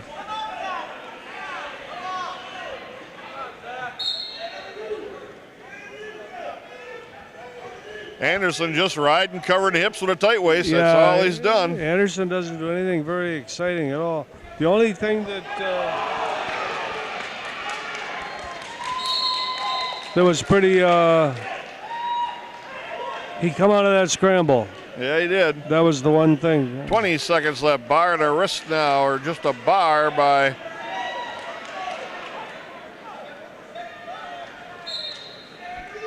Hamill tried to roll him off the top, but couldn't get that done.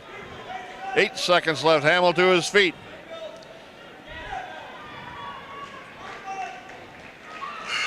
Didn't quite get away. Hamill goes down 6-2 to Mitchell Anderson. And now Hamill in the wrestlebacks against probably Carter Dirkup of Eau Claire North, whose Severson of Everest is taken apart 12 or 10-6. So next up for the Red Raiders, 138-pounders, Weiler Lubeck against Vincent Fanning of Hudson. He wrestled pretty darn hard. The match was decided by a flurry over on the out of bounds where could have went either way, and it ended up four points for his opponent. And again, I don't think either one of us saw the referee signal. Don't know if there ever was a takedown because they were still flying around there. And in the scramble like that, you want to leave that settle out. You know, you want to let the kids decide it, so leave it settle out if it goes a while. Yep. And don't start throwing points around, because then you become in control of the scramble as an official, which you don't want to do. The better the wrestling, I always figure the slower you should call the points. Well, we're going to take a quick break. We'll be back with more Lincoln High School Red Raider Wrestling. 138 pounds semifinal matchup.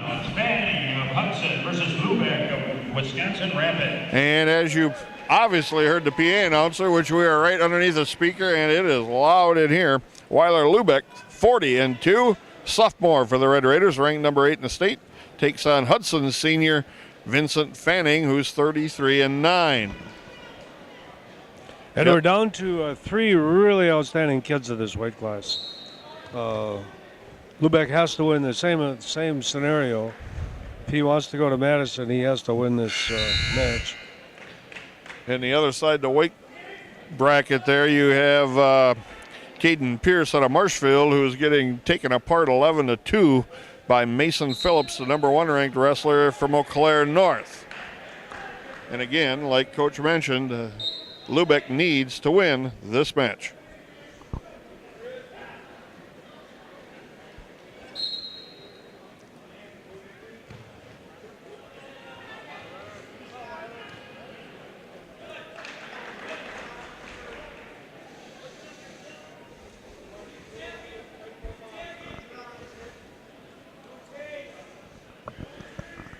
Lubeck with an overhook and head position. Phillips is pretty tough. Yes, he is. He placed in the state tournament last year. I'm not sure. You probably got it. But Lubeck into a single dump technique, takes him to the seat of his step in. And 1 foot out for Weiler Lubeck, as he would have gotten a takedown.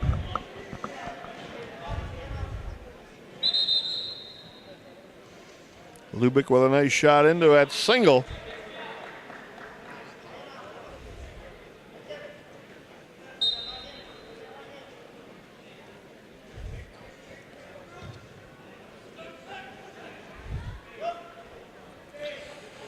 Fanning is a senior. Lubeck in again. Double leg lifts, clears him, takes him down. This time he's inbounds. That was a nice takedown. He kept his toes in.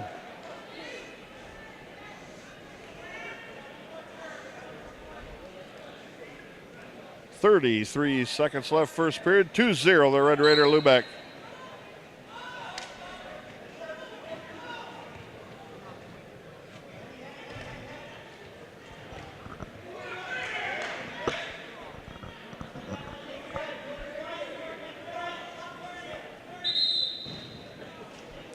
Lubeck with that left arm tied up outside the body. Pressure down with his chest across the back. Now he's got it pinned across the back. 4 seconds left.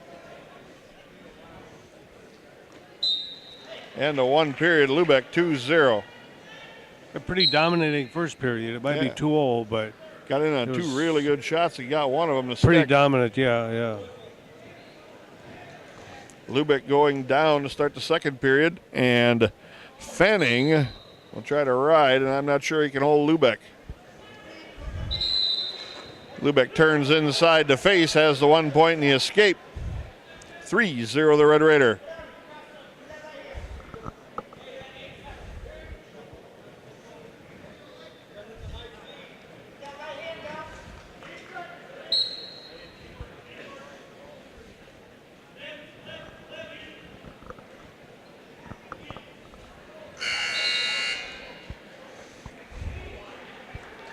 Weiler, like his older brother Ryland, they never come out of a stance, do they? Very seldom do you see Weiler getting more straight up and down. Well, they're built for that. They're real compact and small, real muscular.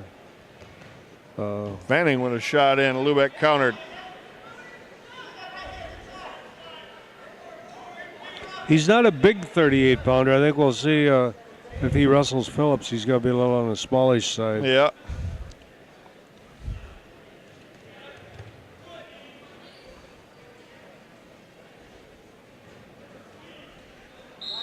And they work their way off the mat with 48 seconds left. Still a 3-0 lead for the Red Raider.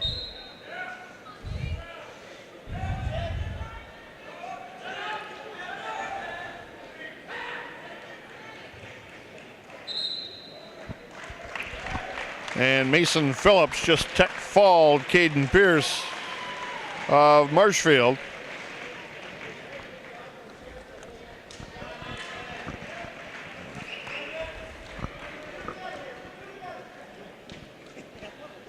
And now Lubeck working, double underhooks by Fanning, and they step off the mat. Mat 1 at 145 pounds, McClure of Superior versus Hurdle of Marshfield. 15 seconds left, still 3-0 Lubeck in the second period.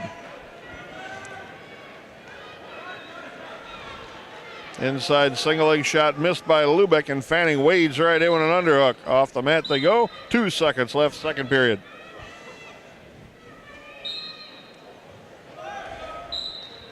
And the 2 minutes left. Fanning's choice, he goes down.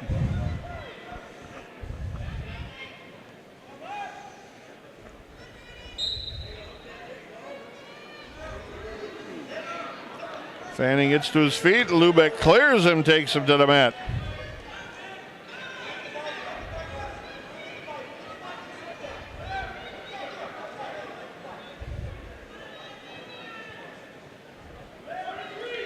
Warning, stalling, Fanning. Lubeck clears him again. Couldn't get him off his feet this time. Was it a warning on Fanning or Lubeck, though? Warning on Fanning. That'd be a strange call.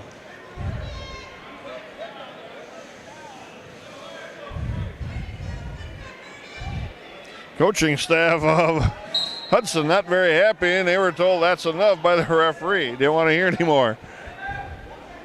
They maybe had a little right to be upset. I think so.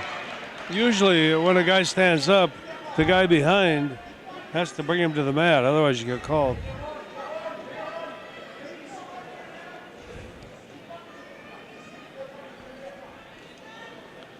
Fanning still maintaining a base here. Lubeck's got a wrist tied up on the left side.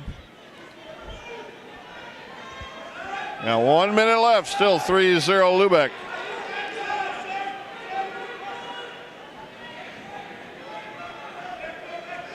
Lubeck pinning the arm across the back. Now let's see if he can do something with it. Trying to get that shoulder to pop up, but it's not able to do that.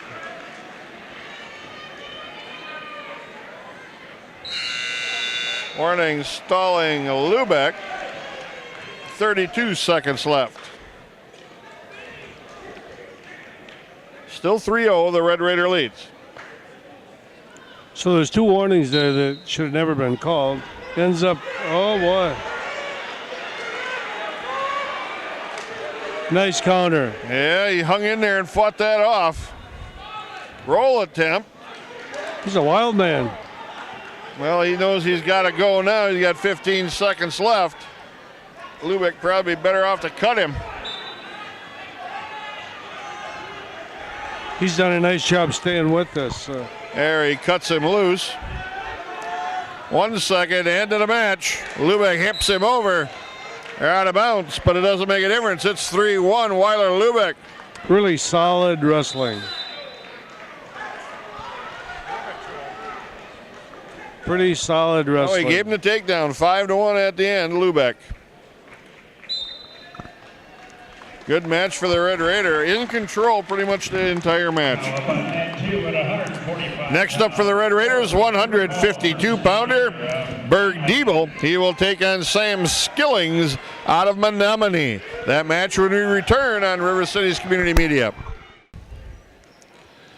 152-pound semifinal matchup. Sam Skillings of Menominee, 32-5, a sophomore, ranked number 12 in the state, against your Red Raider, Berg Diebel, a senior, 38-3. He is ranked number 7. Again, one of the tough weight classes at 152. It really is. It's kind of a toss-up record-wise. Skillings has been around for a while, although he's just a sophomore, but.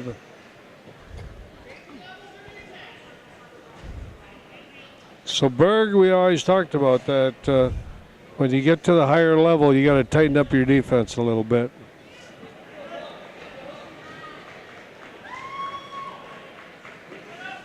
And in the other side is Nathan Fuller of River Falls. He has taken apart Dylan Wachter of New Richmond.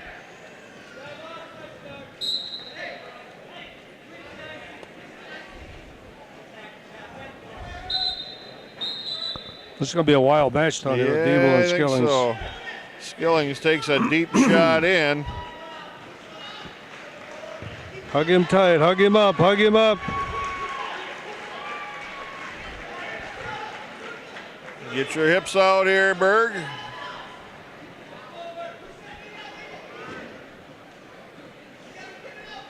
Next up on mat 1 at 160 pounds, Anderson of Hudson versus Boyette of Menominee.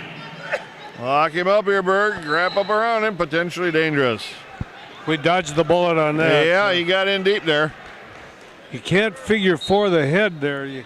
And he was really careful of that. That a boy, Diebel with a Berg. nice sweep shot. Can he complete it, though? Come on, Berg. Come on, Berg. Got to watch your knee there.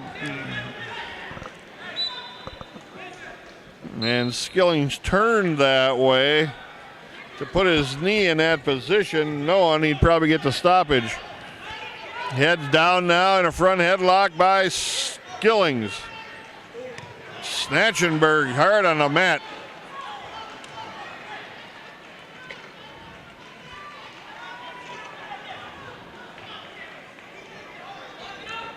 Ten seconds left, no score in a wild first period. Don't get barrel rolled. 2 takedown. End of the period is here. Gave up points at the end of the period. Caught him with a fireman's carry to his back. Didn't give up back points, but he gave up the takedown.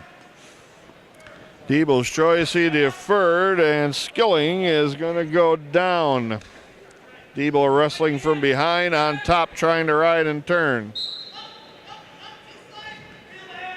Skillings with a hard stand up to a high base, and Diebel can't hold him, got to cut him loose. 3-0 Skillings.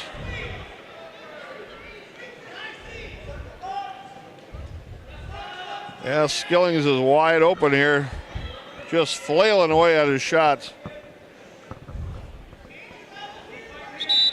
Arm tie by Skillings on Diebel.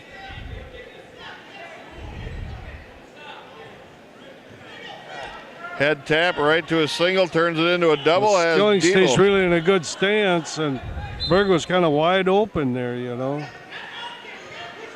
We've been fighting just to not give up a takedown here most of this match. Diebel in a little better position here, and they stop it for potentially dangerous. That one I'm not so sure of. Yeah.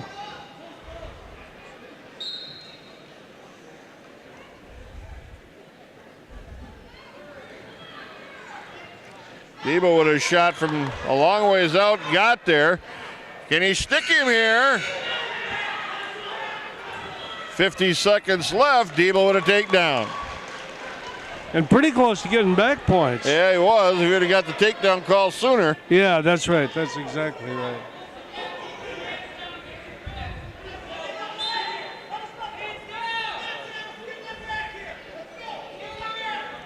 Three to two Skillings with 30 seconds left here in this second period. He's in a roll situation here with Diebel. Oh boy. And now Skilling gets out, gets the escape with 15 seconds left. He leads 4-2.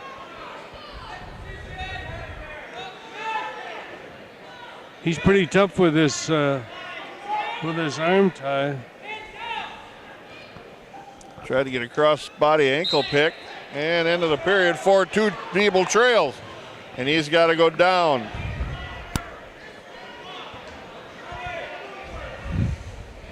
Hill to climb here for the Red Raiders senior.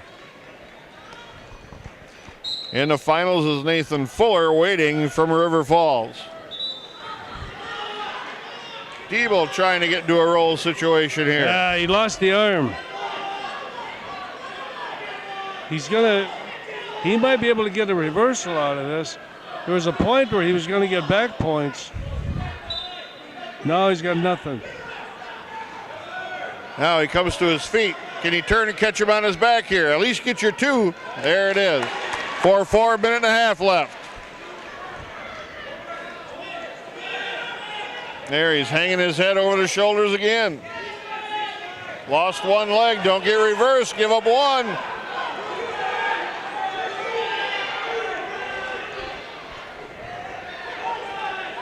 To reversal, now Skillings is up 6-4.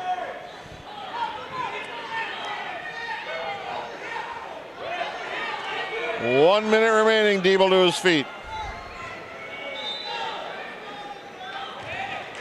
Diebel with the escape. Now set up a good takedown here. Diebel got him elevated. Steps across, hooks a leg. Hip him over, got two and a takedown. It's now 7-6 Diebel goes Diebel. up 7-6 in a wild one here, folks. We're up, if we can see the score clock. 30 seconds left. Got to keep that leg elevated. That's what's keeping him in control right now. Now the ref should just stay out of this. He could call one or the other for stalling, but they're just wrestling. Stalemate. 14 seconds left. 7-6 Diebel. Now it's Weinberg has to tighten it up. He's got to have a hard start here. Go in a false start. As with the roll coming. Can he get his hips on top? 2 seconds, 1 second, near fall coming. No near fall, but Diebel survives. 7-6. You know, I got a feeling we were all a lot more excited than Berg Diebel. He feels comfortable in there, I'm telling you. It don't feel comfortable for us or the coaches or his parents or anybody, but the one thing that Berg does, he's got a motor and he keeps going. And that was one of the more exciting matches of the whole tournament here. Yeah, it was. They had the crowd screaming and hollering too. Berg Diebel in the finals against Nathan Fuller of River Falls at 152. Next up for the Red Raiders, Roger Fuller, a semifinal matchup against Jared Woodhall at 182 pounds. We'll bring you that match when we return to River City's Community Media. Roger Fuller at 182 pounds, semifinal matchup against Jared Woodhull out of Chippewa Falls. Woodhull, a senior, 29-8.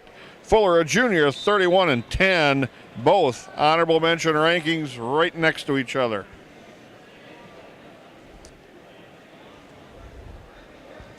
Whoa! Barrel roll attempt, got the takedown on Fuller.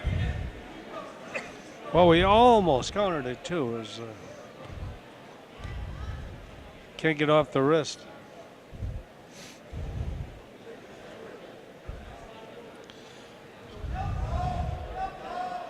Got to get that arm free, Roger.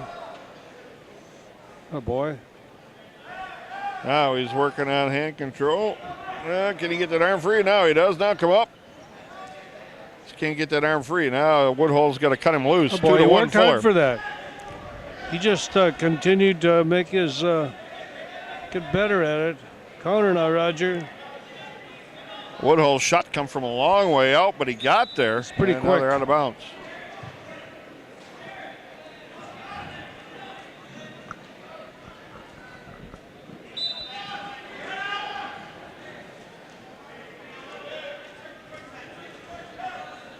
You can see the difference in body size here too, can't you?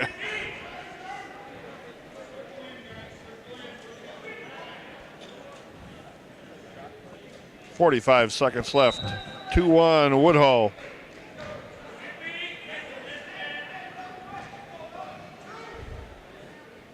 Oh, not there, attempt. Roger. Now, Roger. Counter.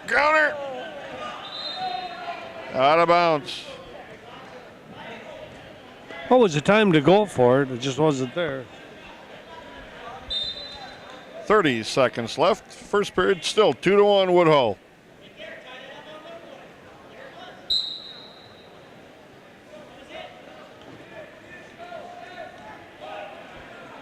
Woodhull's pretty quick. He can't get Ken near his leg at all. Because Roger's got this nice duck from here. He's kind of setting it all up. 5 seconds here.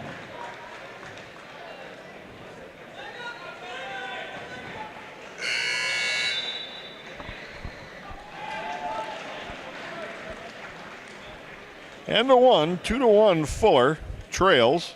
And his choice he deferred. Woodhull takes the bottom position. Next up on mat 2 at 182 pounds, Wright of Menominee versus Mitchell of Marshfield. You just heard the other half of the 182-pound bracket, Jalen Wright out of Menominee against Sam Mitchell out of Marshfield. Mitchell the odds-on favorite there. Can reverse right on the edge of the mat here. 4-1 Fuller trails. Again, you can see just more power than Fuller. Yeah, it was one of those edge of the mat moves. He can't get him off that wrist. Now it comes to his feet, working on hands. Good boy, Roger. Come on. He's got the one in the escape. 4-2. Woodhull.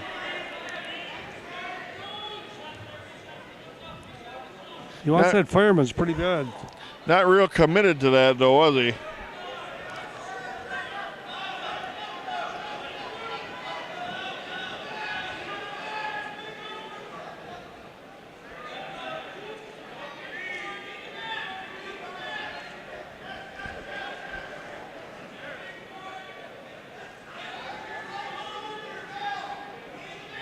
Underhooked by Fuller, but no head position. So Woodhull's got a tight collar tie with his right hand. 40 seconds left, second period. Fuller with a shot in, almost got pancaked. But he recovered. He recountered pretty good. Attempt on a fireman's and Fuller countered that.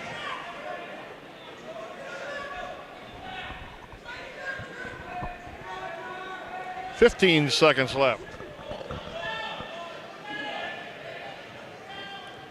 Fuller reaches in again, but they're off the mat with 10 seconds left, second period.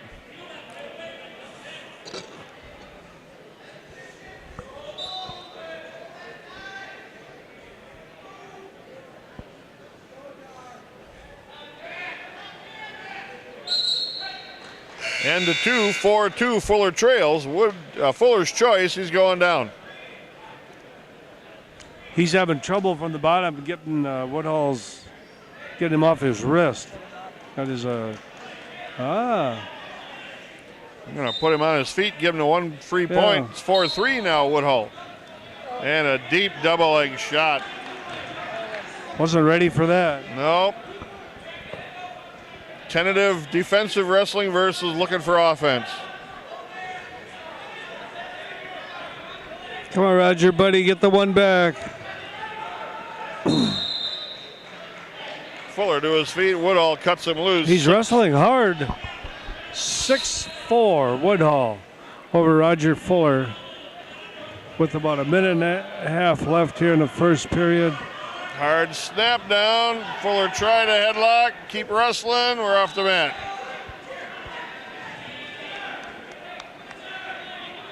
.119 left. 6-4 Woodhull. That's a perfect example of wrestling on the edge of the mat, because otherwise that would have been a takedown. Right.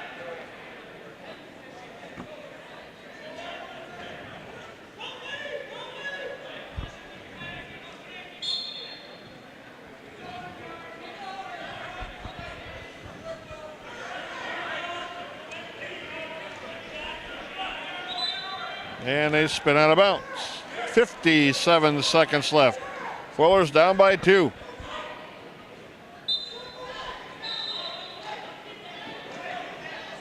Woodhull just wades right in.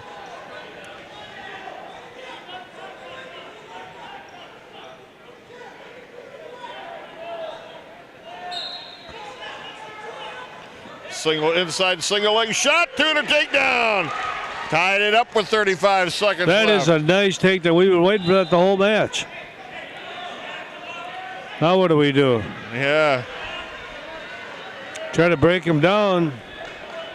Take it into overtime, I guess, huh? I guess so.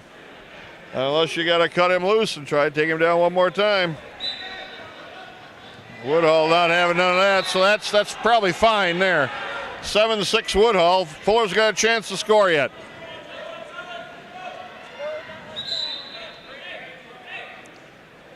Woodhull just ran him right over there.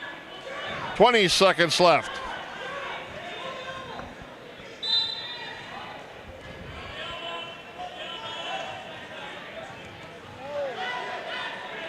Woodhull just snapped him down, overpowered him. Fuller's got to go here. 10 seconds left.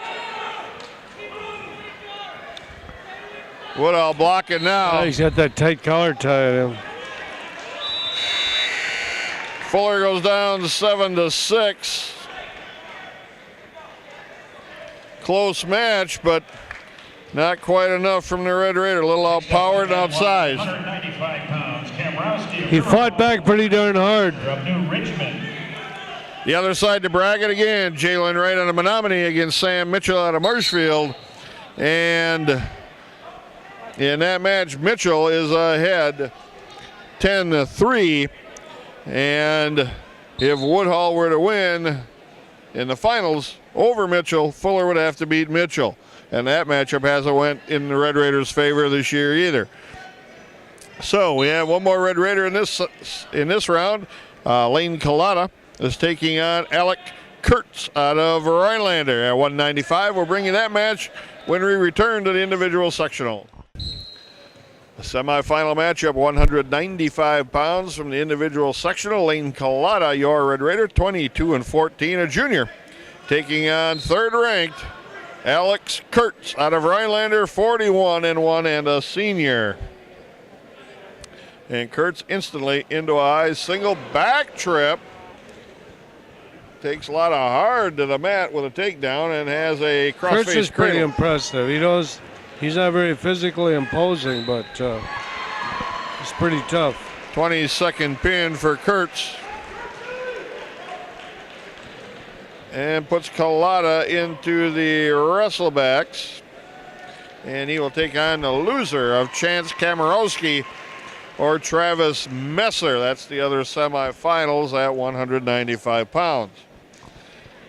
So, we'll take a quick break, wait for this round to finish, and we'll bring you the next round of matchups. from the individual sectional here on River City's Community Media. On mat 1, we have traveling. Wrestleback at 106 pounds. On mat 2, Damian Bennett of Wisconsin Rapids versus Fox of Rhinelander. Damian Bennett has, now I think you can hear us here after getting blasted by the public address guy. Damian Bennett, 29-9, a freshman, taking on Tim Fox out of Rhinelander, who is 29-18 and a freshman.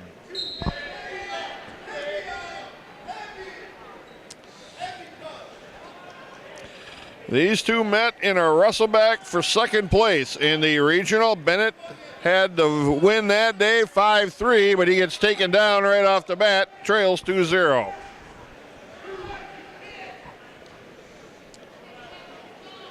Damian Bennett needs to win this match in hopes of getting a wrestleback, but his opponent, Leo Draveling of Hudson, who beat Bennett, is on his back with Justin Groshek looking for a pin at Stevens Point.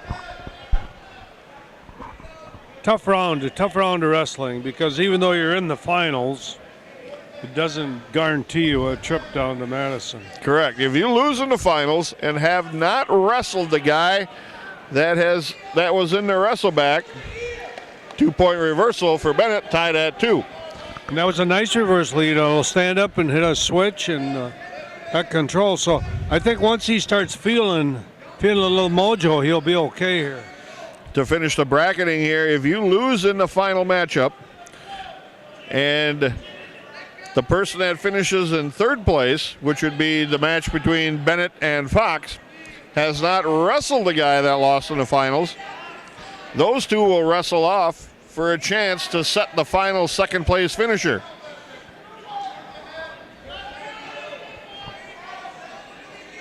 .20 left, tied at 2, and Fox to his feet. Damian Bennett got to hang and get him back to the mat.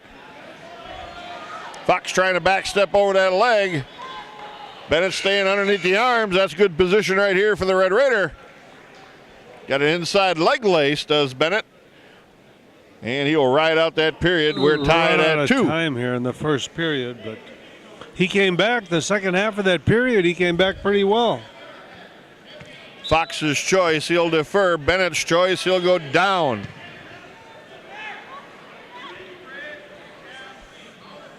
And you're right, the class of this weight class is Groshek from Stevens Point. He's winning pretty big here in the finals.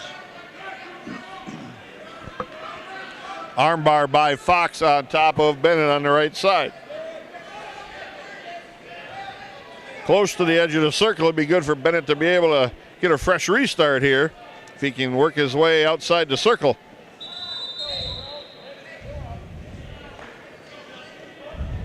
Minute 35 left here in the second period. Still tied at 2. We'll see if Bennett can get a harder start. No start by Bennett, just trying to base off. Well, Fox got his ankle. It stopped everything there.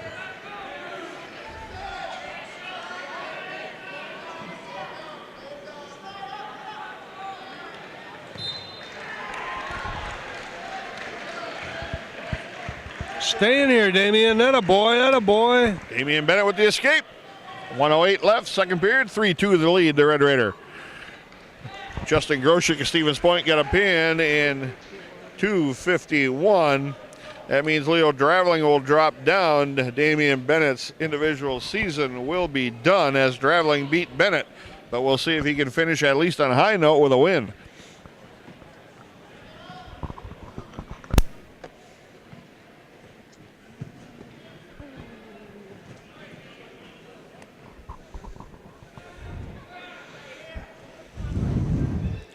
.30 seconds left, second period.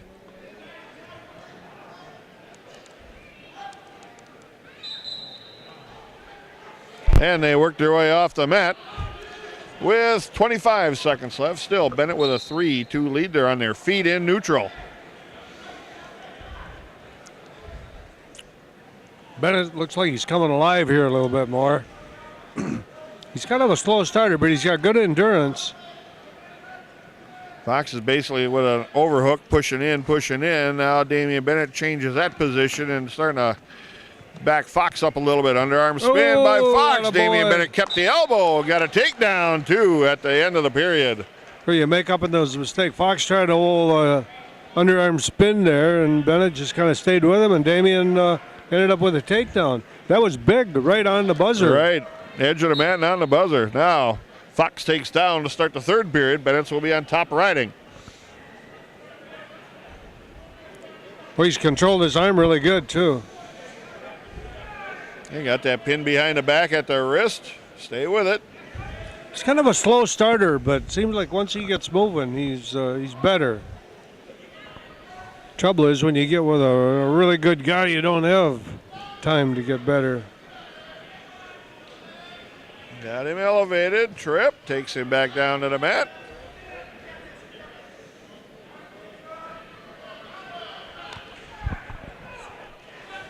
Again, arm tied up. Now he loses that. Goes to a conventional ride, breaks the base, takes him back to his stomach. 1:15 left. 5-2. Damian Bennett with a lead.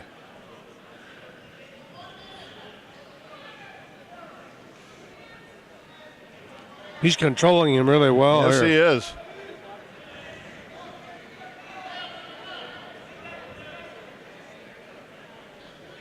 The unfortunate thing, this is probably as far as he can go. That's right. As Groshek won on a pin in the finals over Draveling of Hudson, and Draveling has already defeated Bennett, so Draveling will finish in second, and Groshek will be the champion. Good thing is, though, you can finish on a positive note. Yeah, I used to come back from the state tournament, and it's kind of a funny thing. A kid that was third probably was happier than a kid that was second because you won your last match. You won the last match. And in Damian's case, 3 more years to come yet for the Red Raiders. Yeah. And we can see the difference in his performance from the first part of the year where he was pretty tentative. There was no offense from Damian. Now it's a little bit different story.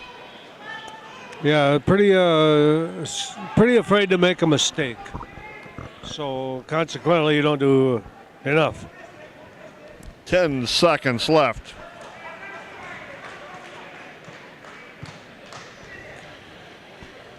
Counting down inside of 5 in the final period. 5-2. Damian Bennett with the win. He will finish in third place for the Red Raiders.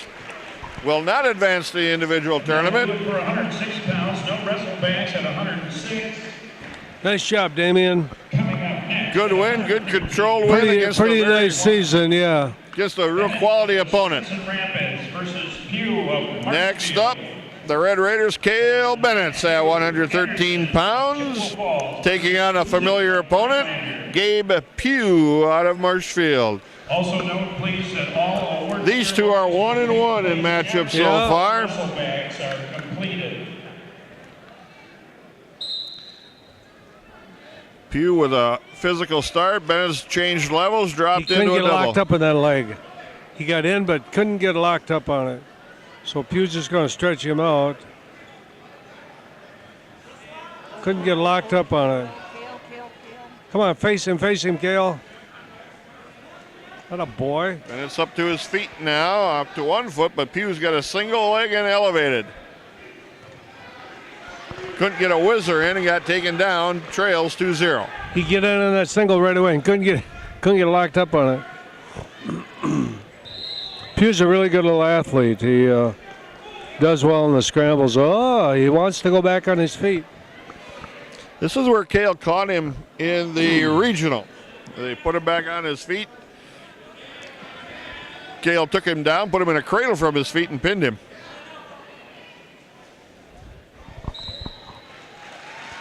And in the other half, the bracket, Guzik got a pin. And Bennett needs to win this match now, otherwise he will have a wrestle back.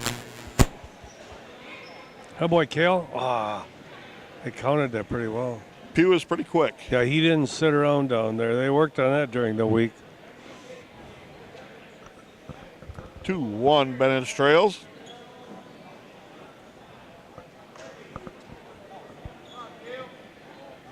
Pugh brings him right back in a deep shot. Power half by Bennett. Stay with it, Cale. 25 seconds.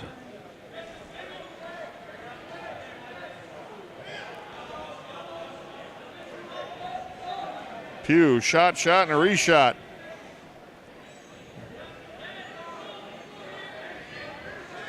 Bennett's now stuffing ahead, 8 seconds left.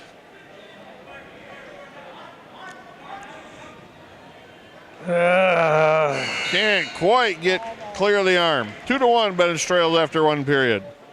Flip of the disc comes up green, that's Pugh's color. He will defer. Bennett's choice, he's going down.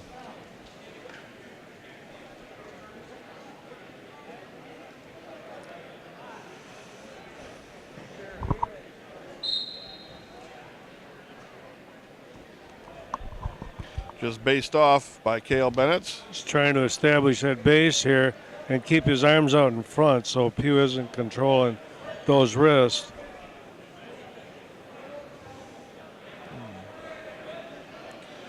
Cale looking for a Granby there a little bit. Yeah, he is. Yeah, he is. Now you got a hustle here. Pugh a little quicker. Bennett's to a high base, but use your hands now, Cale.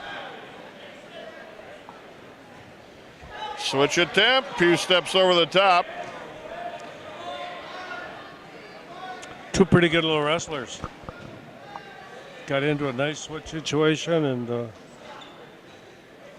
Pugh is a good athlete. That's how I noticed the first duel.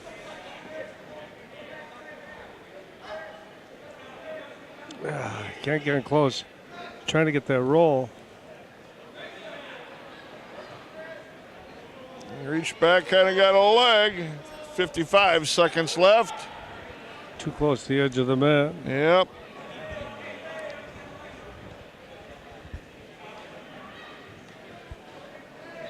Roll attempt, they're out of bounds. 45 seconds left, 2-1, Pugh with a lead. Well, the one thing about Cale, we know his endurance. He can go.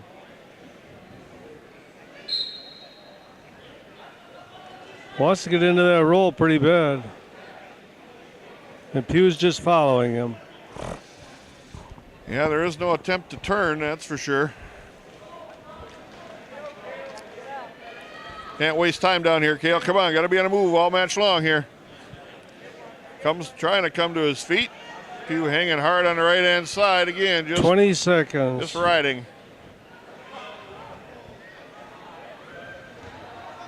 Cale kept over the top. Can he catch him here? Shoot. Cale trying to roll through. 6 seconds. Got Gotta two, be got at two, least got one two. here. Gotta be at least one. It's got to be one. No one. Where was the control? No one. 3 seconds left. 3 seconds left in the period.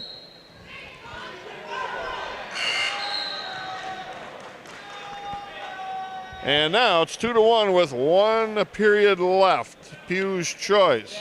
He's going down.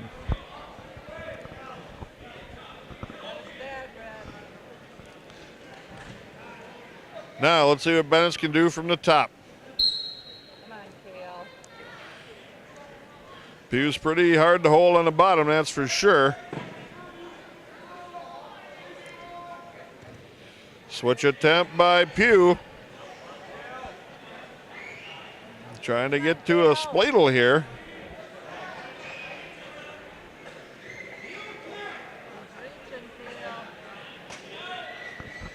Trying to get that position back as Bennett's got a legs right into that far side.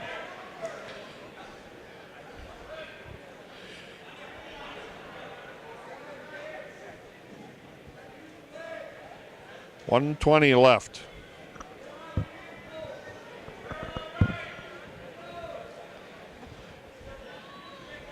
Arm tied up underneath, but lost the grip on that.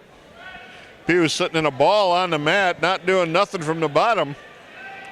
Well, he's pretty content just not to get turned Switch over. attempt. Re-switch. Pugh steps over the top in a scramble. Well, he's pretty Reversal close, Pugh. pretty quick to call that a reversal. 4-1 Pew with the lead. Watch that kid up on him. Referee counted twice. He's got 2 laying here. And I'm not so sure what kind of control they had there. 30 seconds left. 6-1 Pew.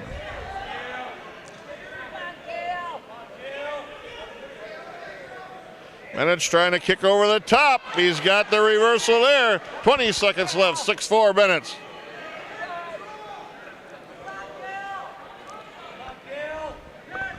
Ten seconds left. 5 seconds.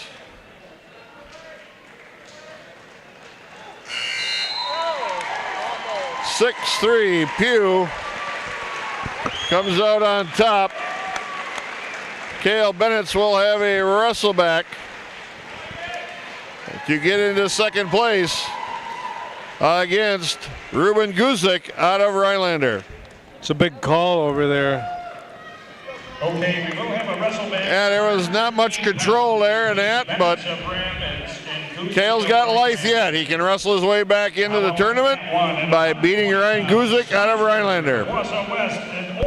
Next up for the Red Raiders will be Zach Hamill Denis of Marshfield and Lerke of DC Everett. and Carter Durkup out of Eau Claire North. That's at 132. We'll bring you that match when we return on River Cities Community Media. Severson of DC Everett. Wrestleback at 132 pounds. Zach Hamill, your Red Raider, against Carter Durkup of Eau Claire North. Durkup is a junior, 24-11. Hamill, a sophomore, 33-10.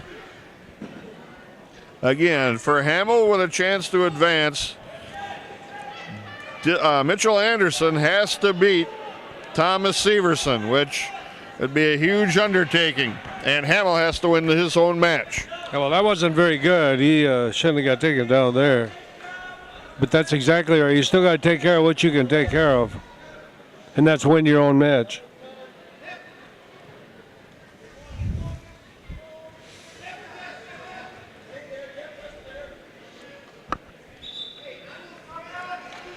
Durkup working on that wrist on the left-hand side. Hamill trying to build to a base. Now a half thrown on Hamill, and he fights that off.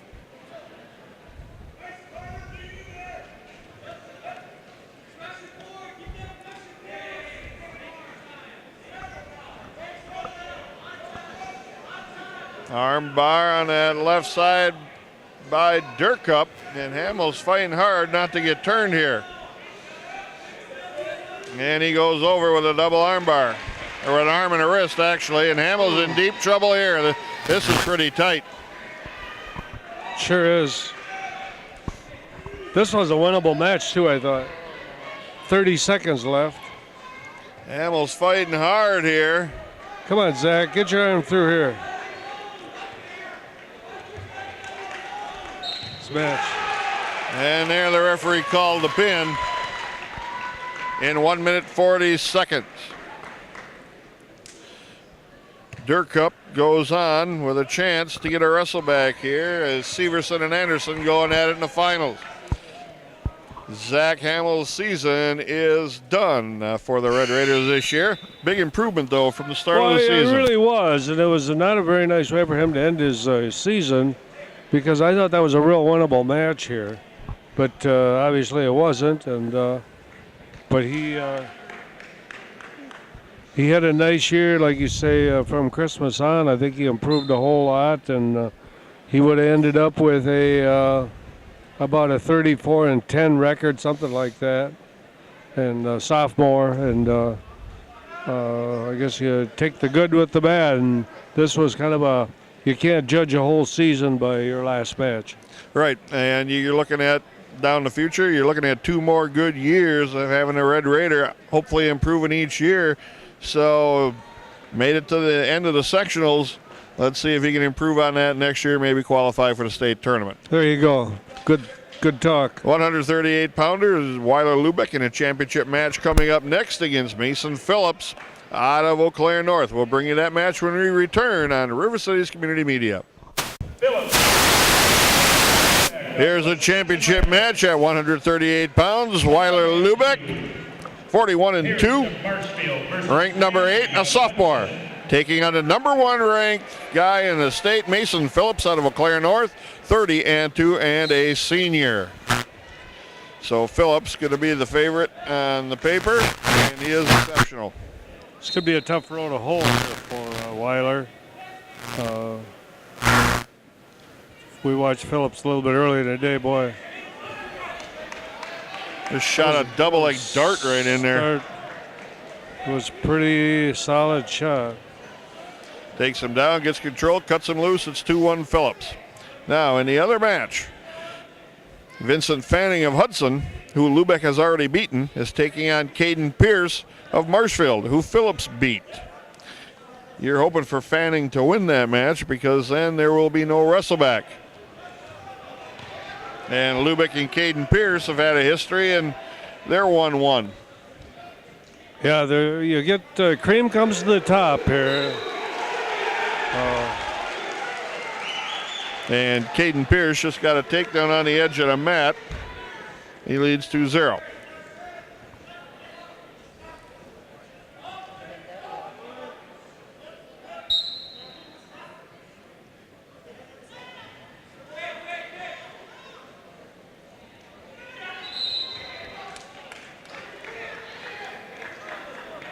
Off the mat, 43 seconds left. 2-1 Phillips of Eau Claire North.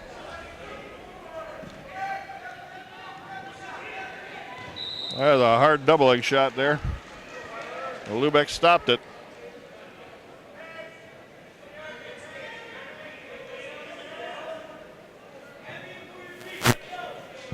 Yeah, we're scrambling here to try and get somebody through here to go to the state tournament. Hard fireman's takedown attempt. Lubeck so far countering, but he can't counter too long. He gets caught. He stopped it for a while. And Phillips stayed with it, caught his arm, and 5 seconds left in the period.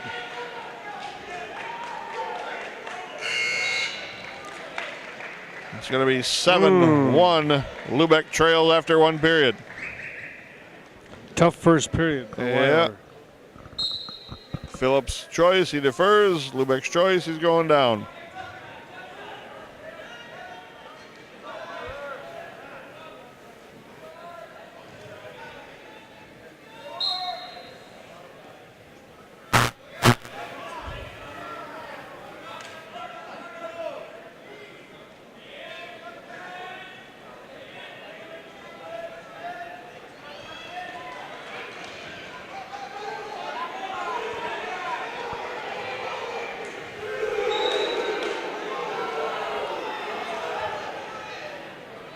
Lubeck trying to build to a base here with 1:30 left, second period. Phillips with just a 2-on-1 wrist ride.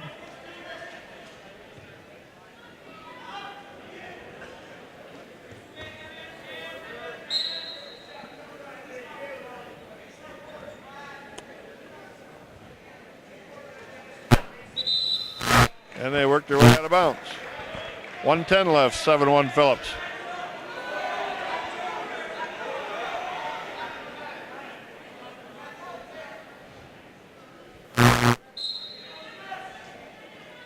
Hello, boy. Stay with us, Rattler. Lubeck gets the 1 point after he kind of sat back on his step in, got the hands separated, comes out the face. It's 7-2, and Phillips into again. Boy, it's in that fireman's tough, don't he? Yes, he does. Lubeck trying to counter hard here. Pretty well. Granby. And he got a takedown. Now Lubeck's got to fight off his back. He gets stomach down. No near fall. 9-2 Mason Phillips.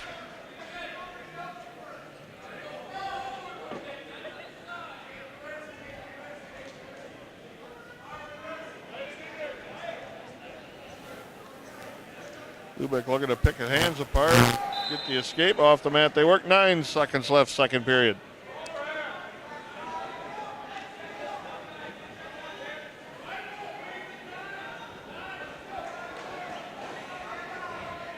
See if Lubeck can get one back here at the end of the period.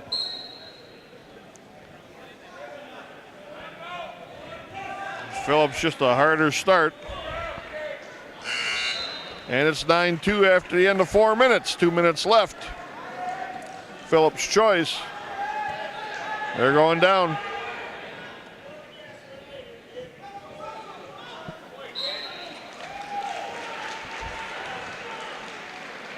At the end of 2 periods in the Pierce-Fanning match, Pierce leads 2-1.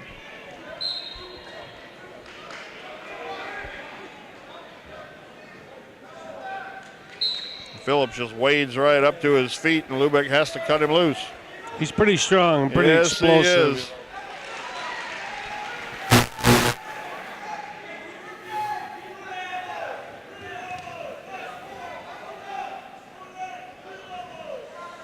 He's constantly in motion.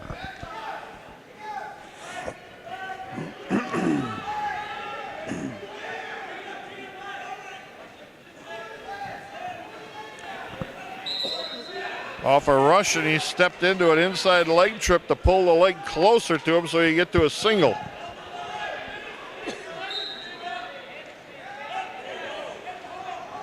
Phillips reaches up, snatches ahead. Lubeck's got to give up the takedown. It's a 12-2 now. And this is looking more and more like a wrestleback for the second place spot.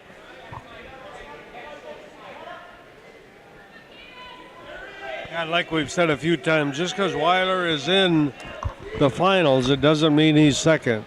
Right, as Pierce is ahead 5-1 now, and a minute left the third period. He's on top, and Lubeck gets almost rolled through to his back, but manages to get back to his stomach. Mason Phillips in control at 138.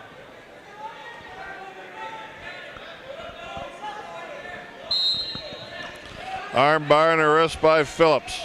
Trying to run that and turn Lubeck. 15 seconds left.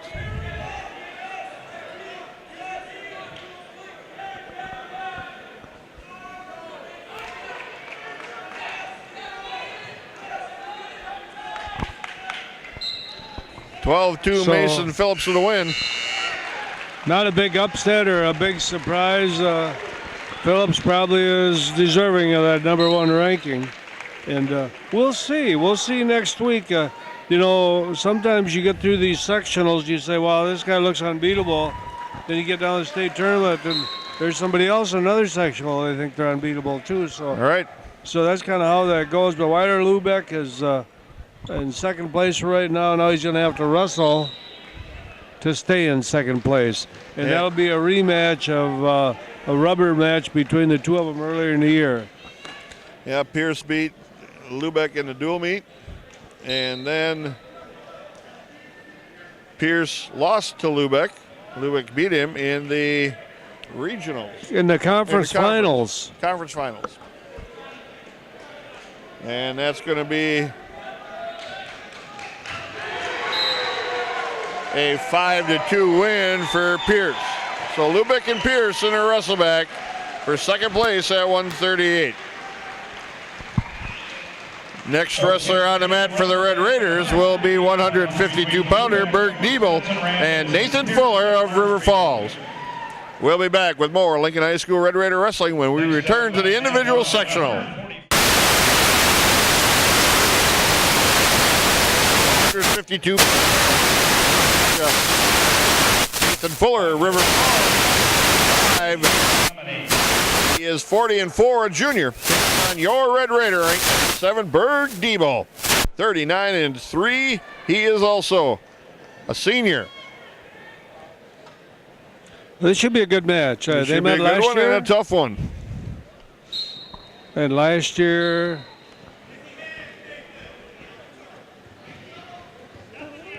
Fuller is really physical and offensive. Boy, he is. He just goes.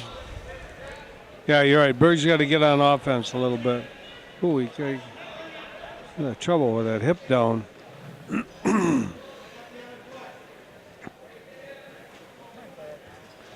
Now Fuller has him to his feet, steps through, takes him down, and cuts him loose. Fuller will go to work on his feet a lot. He is really physical from his feet. 2-1, Fuller. On the other side of the bracket, you have Dylan Wachter out of New Richmond, who Fuller beat, and Sam Skillings, who Diebel beat. Skillings needs to win that match.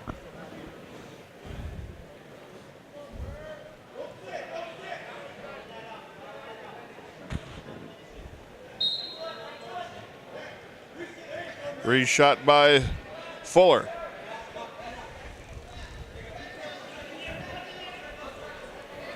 He gets our hip down to the mat here. Yeah, he does. He's good at it, too, yeah. Unfortunately. 4-1, Fuller with a lead.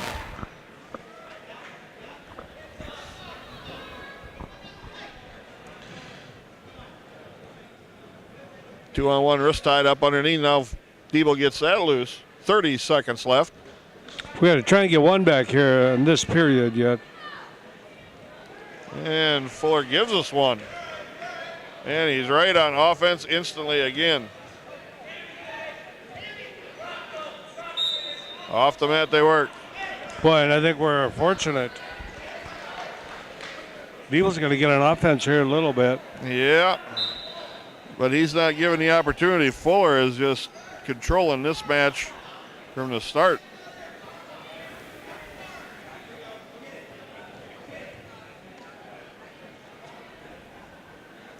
And the one period, 4-2 Fuller of River Falls.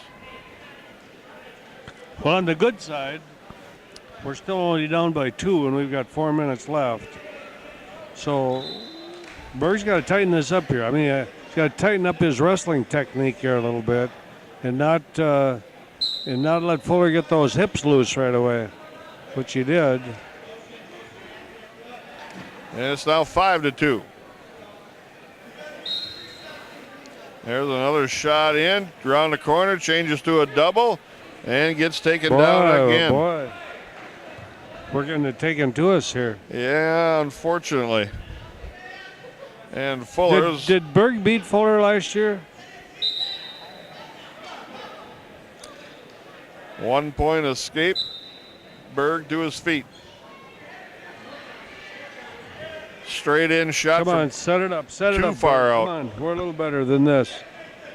7-3, Fuller of River Falls over Berg Diebel. Too far out for the shot by Diebel, and Fuller decided to run him over with a knee pick.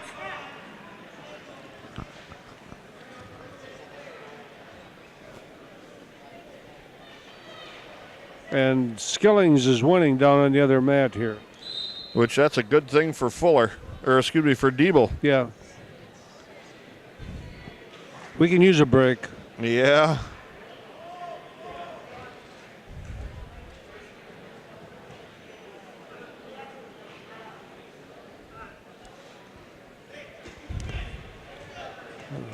What a horrendous shot there.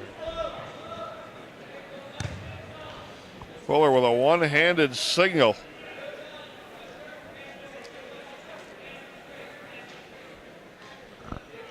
And Diebel able to counter that. 25 seconds left. He still trails 7-3. One takedown and put us right back in this match. That might be a tall order. Short drag, missed, out of bounds. 12 seconds left.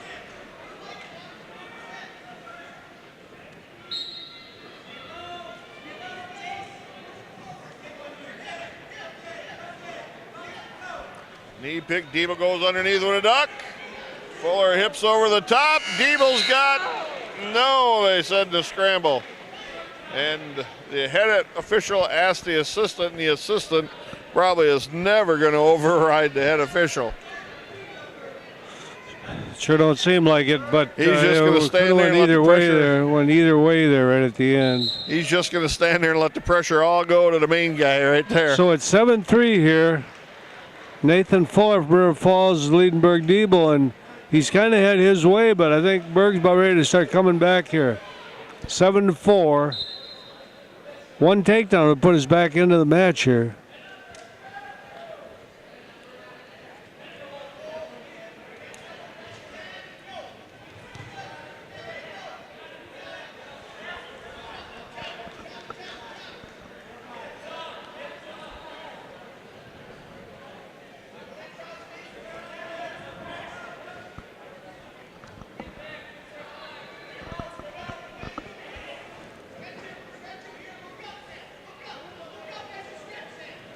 toss attempt. Little whizzer toss by Fuller, and Diebel not quite able to capitalize on it. 1 minute left, 7-4 Fuller. Diebel with a shot and missed. Front headlock Fuller.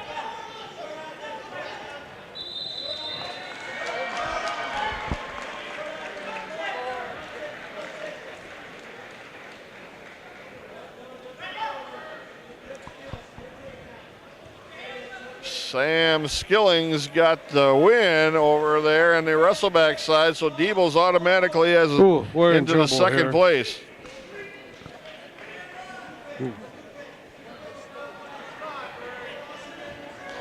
Diebel will be in the state tournament, no matter what happens in this match. We're getting kind of schmucked in this match here. I thought we'd make a better match of this out of it, but... 5 seconds left. Fuller with a near side cradle. And that's the way it's going to be, 9-4. Berg Diebel goes down to defeat, but he will finish in second place. And will advance to the individual state tournament.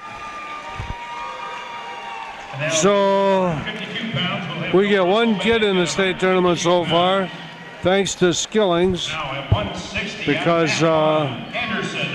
he won and we don't have to wrestle back. So, boy, this speaker system is loud, isn't it? It is really loud right here above our heads.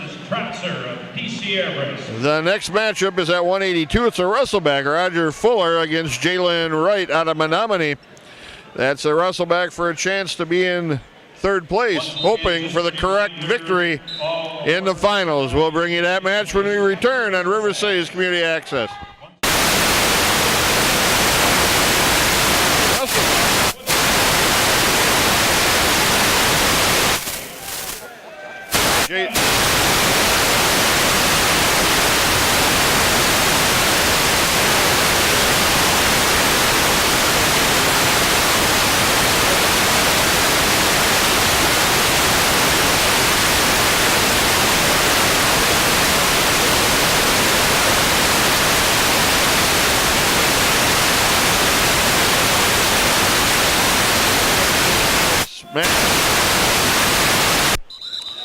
In order to get into a position, hopefully, for a wrestleback. And the only thing is Sam Mitchell of Marshfield is the odds-on favorite against Jared Woodhall, who beat Fuller. But again, you got to take care of your own match first. We got to have Fuller get a win here. Woodhall Wright a head taller than Fuller. He's a lot taller than Fuller.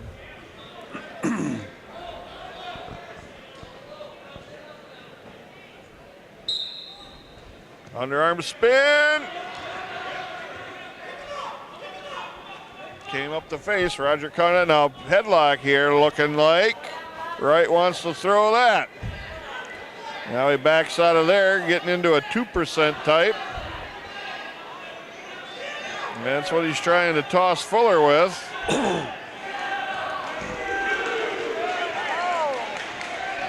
Pulled him in bounce. Oh, no. Got the 2 and a takedown. Now catches an arm, puts Fuller on his back. Wow, that was coming for quite a while, too. Yeah, and Fuller was on the edge of the circle. He could have worked his way out and got a fresh restart. Fuller's got a long time, got 30 seconds left yet to fight this off. See if he can at least stay in the match here.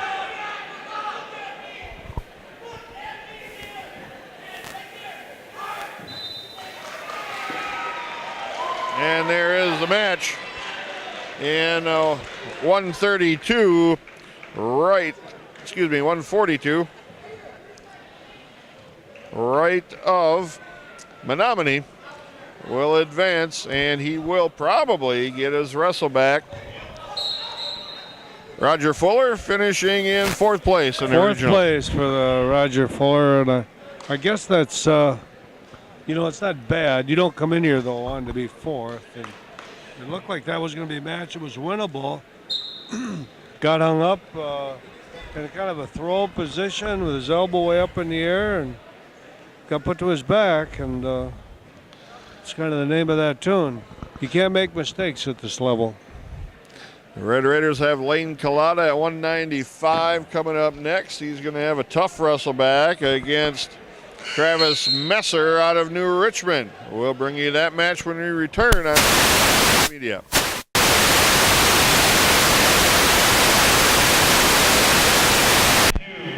Messer of New Richmond versus Collada of Wisconsin Rapids. 195-pound wrestleback match. Lane Collada, your Red Raider, against Travis Messer out of New Richmond. Messer 26-17, Collada 22-15. Now Collada is going to be looking to see if Alex Kurtz out of Rhinelander can win the championship match against Chance Komorowski. If so, and if Collada wins, Komorowski and Collada will go for second place. Still huge uphill battle for the Red Raider. Well, it's almost a surprise probably that Lane is this far. That's not a put down, it's just that he probably overachieved his last match. And so now he's got to do it again. Yeah, if you can do it once, you should prove to yourself it's a possibility to happen again. Yep. Inside leg trip. Caught Collada coming in, and Messner gets a takedown.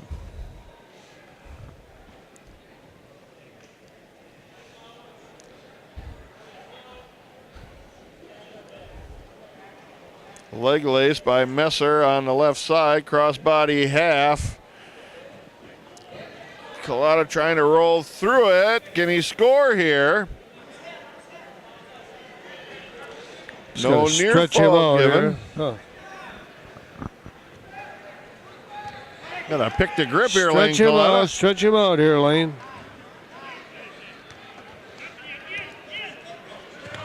Gonna sprawl back as Collada working, trying to get to one. Now trying to get two here, head to side.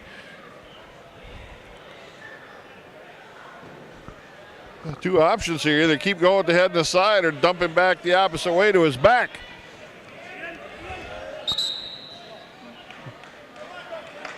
Got a cradle near side locked up. Don't bail out here now. Stay tough in here. Collada got two in a reversal. And he should have got two back reversal points, and two near fall and two reversal. So we should be 4-4 at the end of the period. 4-4. Wow. Nice cradle. Yeah. Messer's choice. He defers. Collada will go down.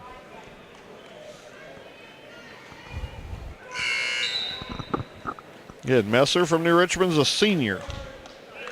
Collada is a junior.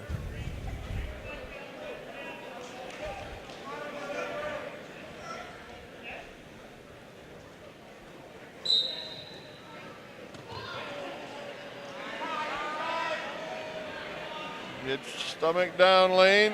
Get that wrist free.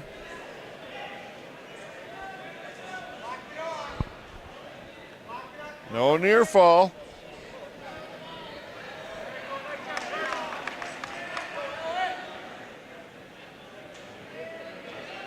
He might come out of here. Trying to come inside here.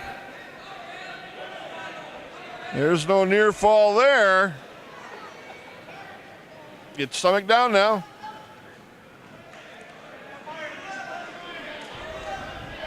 Trying to get to a base. Oh, you gotta get your head up here, Lane.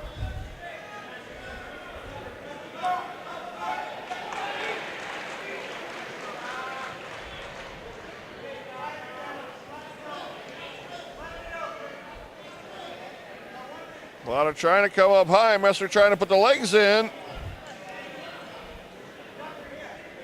40 seconds left in the period. Lift by Messer. Collada fighting that off.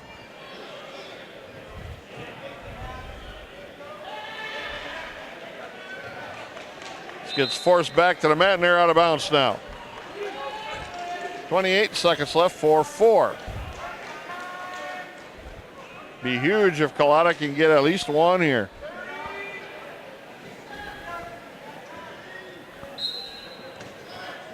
Messer with the harder start.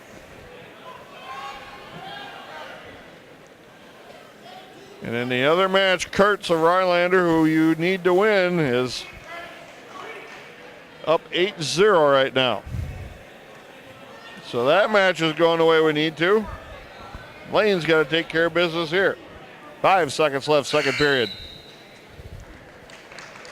And we're going to go into the third period tied at 4.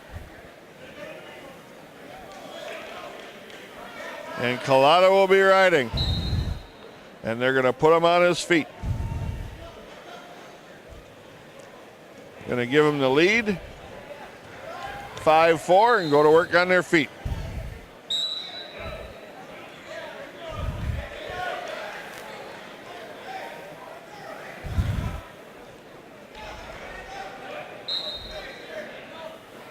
Collada switching sides on the underhook. Needs some head position. Collada wading in again. Trying to get to that pinch headlock. Minute 30. Shot in on a double. Got to fight this off, Lane.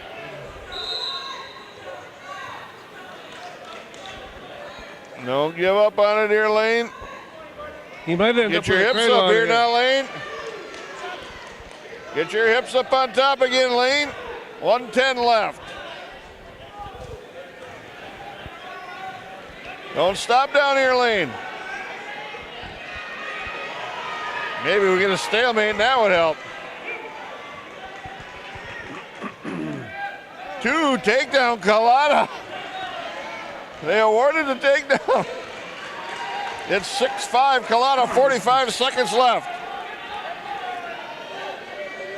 Collada now working Get his them way both up on in. top. Get the boots in.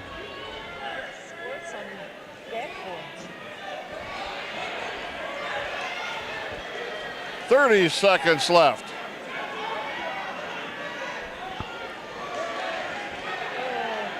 Don't get too far over the head, Lane. Get your head up. 20 seconds left. Got to get under those arms. I'll be darned. He's in pretty good shape right now. He's in good position here. 10 seconds. Looking to get a half and some near fall. 3 seconds. 2, 1. Collada comes from behind. 6-5. You know, Wow. he's turned into a wrestler. More than just a pinch headlock a little bit there. Yeah, he wrestles. Kurtz is ahead. 12-4. 4 seconds left. Kurtz is going to get the match that we wanted. In a wrestleback, Chance Kamarowski of River Falls will be Collada's opponent in a wrestleback for second place. We'll bring you the wrestlebacks when we return to River City's Community Media. Cale Bennett's taking on Ruben Guzik. Guzik is 34-10. Bennett's 32-10. Guzik is a senior from Rhinelander. Bennett's a junior, your Red Raider. These two in the regionals. We'll take a look here. Bennett's lost 7-2. So Guzik is a senior who's pretty darn good. I'm surprised that Okay, wrestlebacks are He beat underway. Pugh. On mat 2 at 113 pounds, we have Bennett's of Wisconsin Rapids versus Guzik of Rhinelander. And on mat 1 at 132 pounds, Anderson of Hudson versus Durka of Eau Claire North. Guzik in on an early takedown on Bennett's. yeah, he did. He kind of come out of the chute real hard there. And this is how the first time they met the regionals went. He just kind of was dominating on top.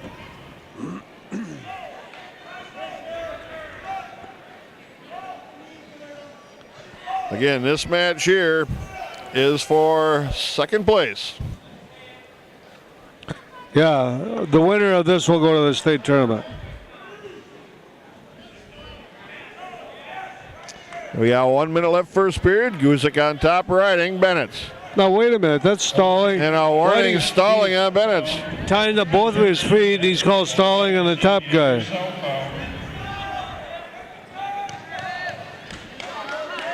Wow, a second point in 10 seconds. Wow. And the ride on top was parallel. Right. Right straight across. Unbelievable for that call. Head coach Scott Bennett's coming over and wondering. He should be. That is really there's 2 non-calls. Calls that wouldn't have had to be made at all.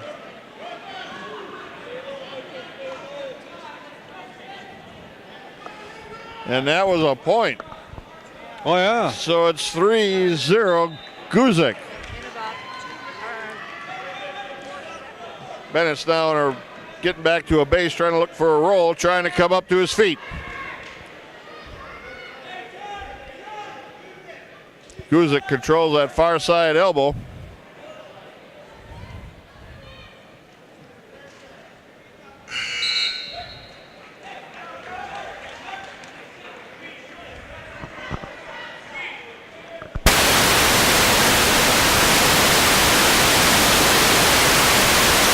Ends this period 3-0 on top riding.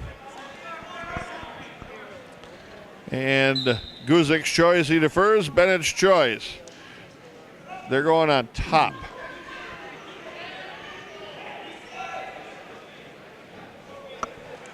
I can't understand those stall calls at all. No, they were really questionable at best. Guzik fires out from the bottom. Kale trapping a toe.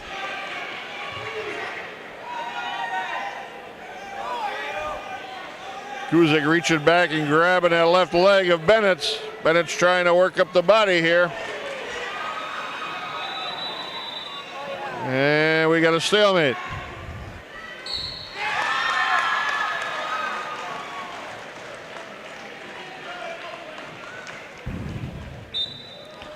Guzik with a quick, hard start. Bennett's trying to catch up. And Guzik's going to get the one. And they work their way right out of bounds. 4-0, Guzik leads. Bennett's with a shot in.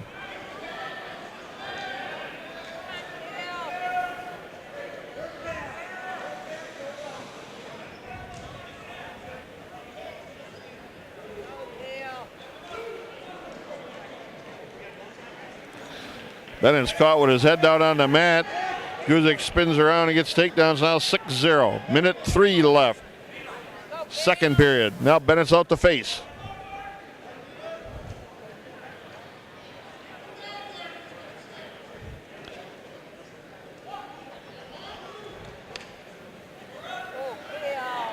You got caught in a little bit of a barrel roll there, but no change of position. This Guzik is pretty tough, no doubt about it. I'm really surprised that Pew beat him. But that doesn't matter. We had to win this match. 6-0 with 28 seconds left here. Ball in chain ride here. Arm caught between the legs. 15 seconds left, second period.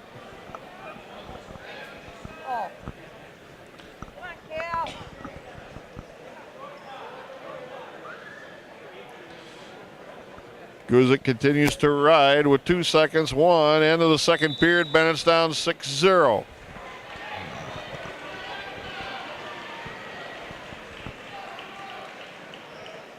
Guzik's choice. He's choosing both on their feet. He shot 2 quick darts right off the whistle so far. Bennett's has to be ready for that and protect the legs.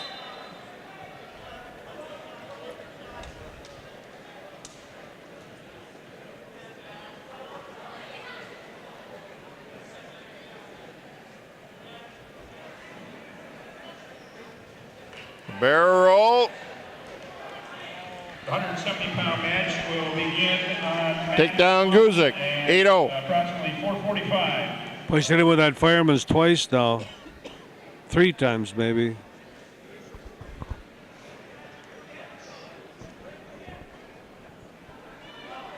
Bennett's now to a base, coming to a high base with his feet on the mat. Got to get some hand control here. And Guzik picks an ankle, takes it back down to the mat. Bennett's now trying to turn and face. 109 left yet.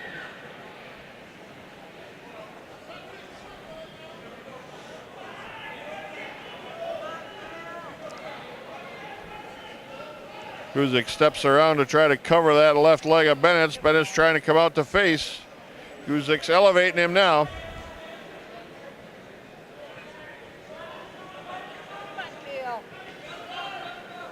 And Bennett has Guzik stretched out now. Gets the reversal, 8-2 Guzik, 35 seconds left.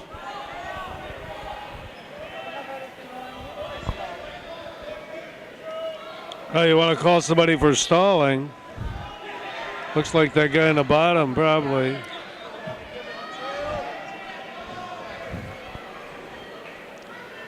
Warning, stalling Guzik of Rhinelander. 12 seconds left. Fell too far behind, dug too deep a hole there. Exactly. Guzik is really tough. And there again, we're going to end a great year on a losing note. And Cale Bennett finishes third and misses his shot to go to the state tournament. The Red Raiders have a couple more wrestlebacks to go. At 138, Weiler Lubeck against Caden Pierce. And at 195, Elaine Kalata against Chance Kamrowski. We'll bring you those matches. Oh, we'll stay right here as Lubeck is going to be on the same mat.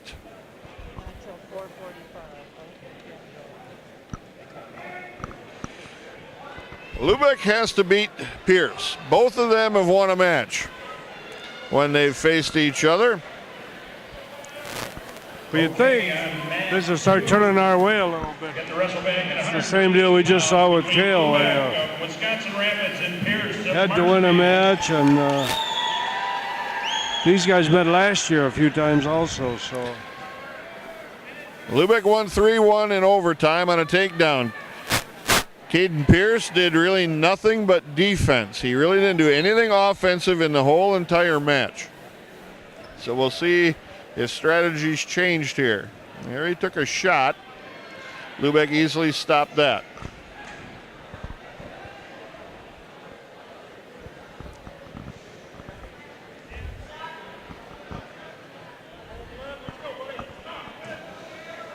Again, Pierce pretty physical. Man one, we got the 170-pound wrestle match between Smith of Eau Claire Memorial and Pendleton of River Falls. Pierce with a shot, short drag by Lubeck, couldn't go around the corner. Lubeck comes up with head position and underhook, now loses the underhook. 1:15 left, 0-0.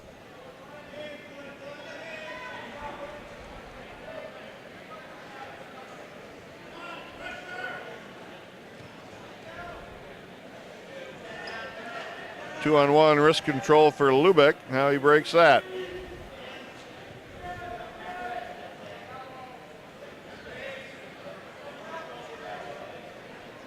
$50 seconds.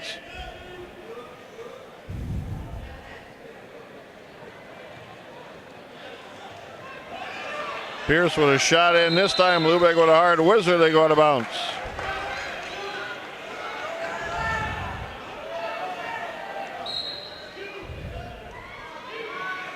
Again, this match, the winner advances to the state tournament as the second place finisher. Nice Lubeck shot. in. Got in Single pretty leg. deep. 20 seconds. Can he keep him in bounds? That could be two. 2, Lubeck. And they had to confer about that, these two refs. Finally, the assistant ref Stepped in. and said something. And that wasn't a quick call. No. He was there for several seconds. Pierce 10 to his seconds. feet. Stay there, Weiler.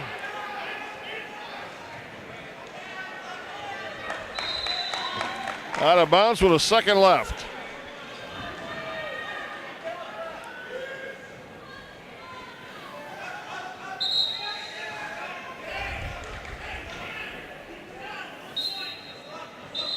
And a one period, Lubeck 2-0. Big takedown for the Red Raider late in the period. Pierce's choice. He defers. Lubeck chooses down.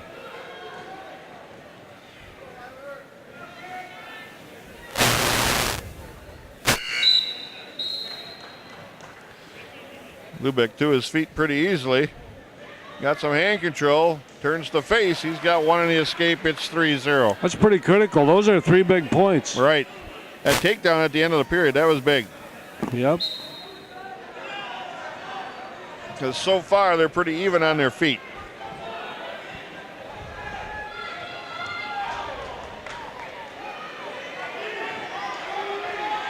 Weiler has to keep wrestling, though.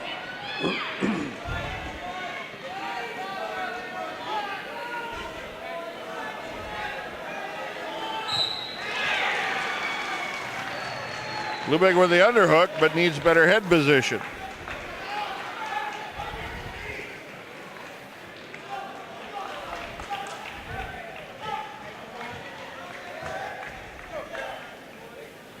There was a duck sitting there waiting. Couldn't complete it. Lane Collada going to step out to our left. His wrestle back is against Chance Kamarowski, who is ranked 8th in the state. Caden Pierce ranked 12th. Weiler Lubeck ranked 8th.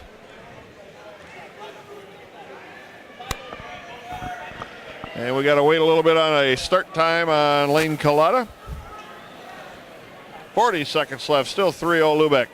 Getting into some pretty good quality wrestling here. That was nice. Pierce being the offensive guy right now, though. Yeah, we got to take advantage of one of those. We can't just let him off.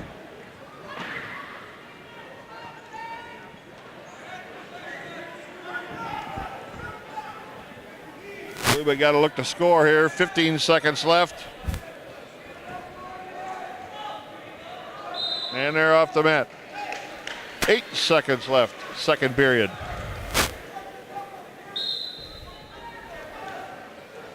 Short drag, spins behind, got a takedown at the end of the buzzer. And a boy. Big takedown, 5-0. Yep. Get into a scramble. Weiler's pretty tough. Pierce took kind of a not so great chop and he snapped him by and come up behind him. And Pierce started feeling the pressure, I think.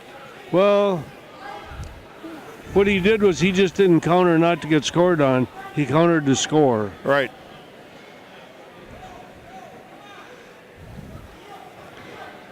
Caden Pierce on the bottom looking to come out. Got hand control. Lubeck will cut him loose. 5-1 now with a minute 40 left. They're on their feet. Lubeck leads. And I've never seen Pierce throw. I don't think he's a thrower. Although everybody has that stuff in their toolbox. The better ones do, yeah.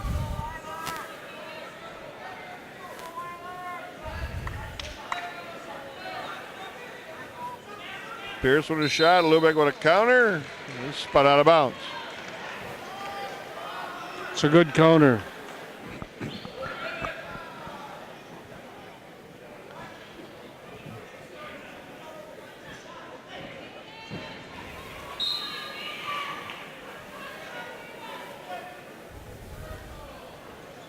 Underhook by Lubeck. Got head position too. Drops down near side single.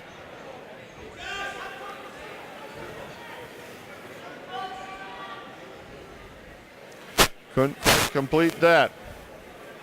45 seconds. Still 5-1 Lubeck.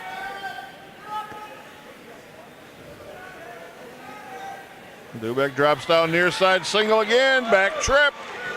Takes him down 2. He's wrestling really well. 7-1. That was nice. He's not taking his foot off the gas here.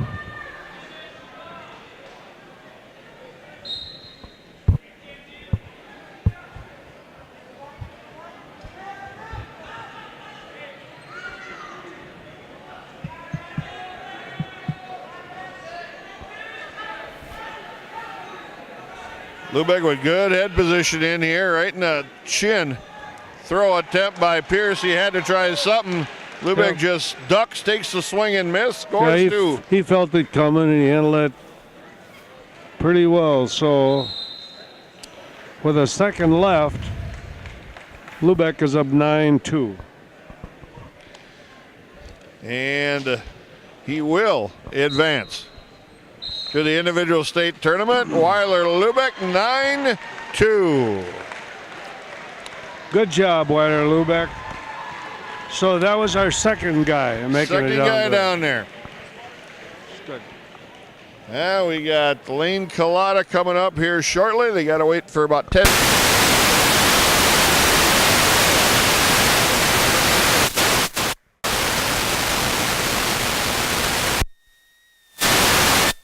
Sectional, Lane Collada 195 and a wrestleback against Chance Komorowski, the number 8th ranked wrestler out of River Falls. Komorowski, a senior, 38-6. Collada, a junior, 23-15. Okay, we're getting underway with our final wrestleback at 195 pounds on mat 1 between Komorowski of River Falls and Collada.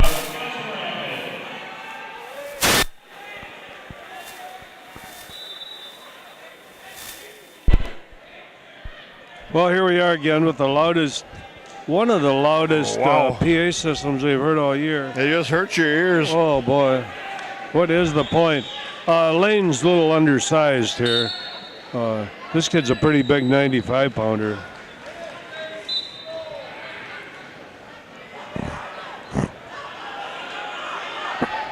All I know is if Collada's going to commit to that headlock, he better commit 100% to it, and he gets taken down to... Got hit with a fireman's right out of there. Wading in like that, standing straight up, yep. Collada's chance to go to state tournament rests on this match. He needs this win. He chose like a lot of our kids, and they're all younger, really. We've got 2 seniors, and that's Cody and Berg. But these kids have really improved a lot late in the season. Now, sometimes when you overachieve, and you heard me say that, you overachieve, and then eventually you kind of hit the wall. And I think this might be one of those right here. We're really the underdogs in this match. Good escape by Collada. 2-1. And again, he wades right in. Oh, boy.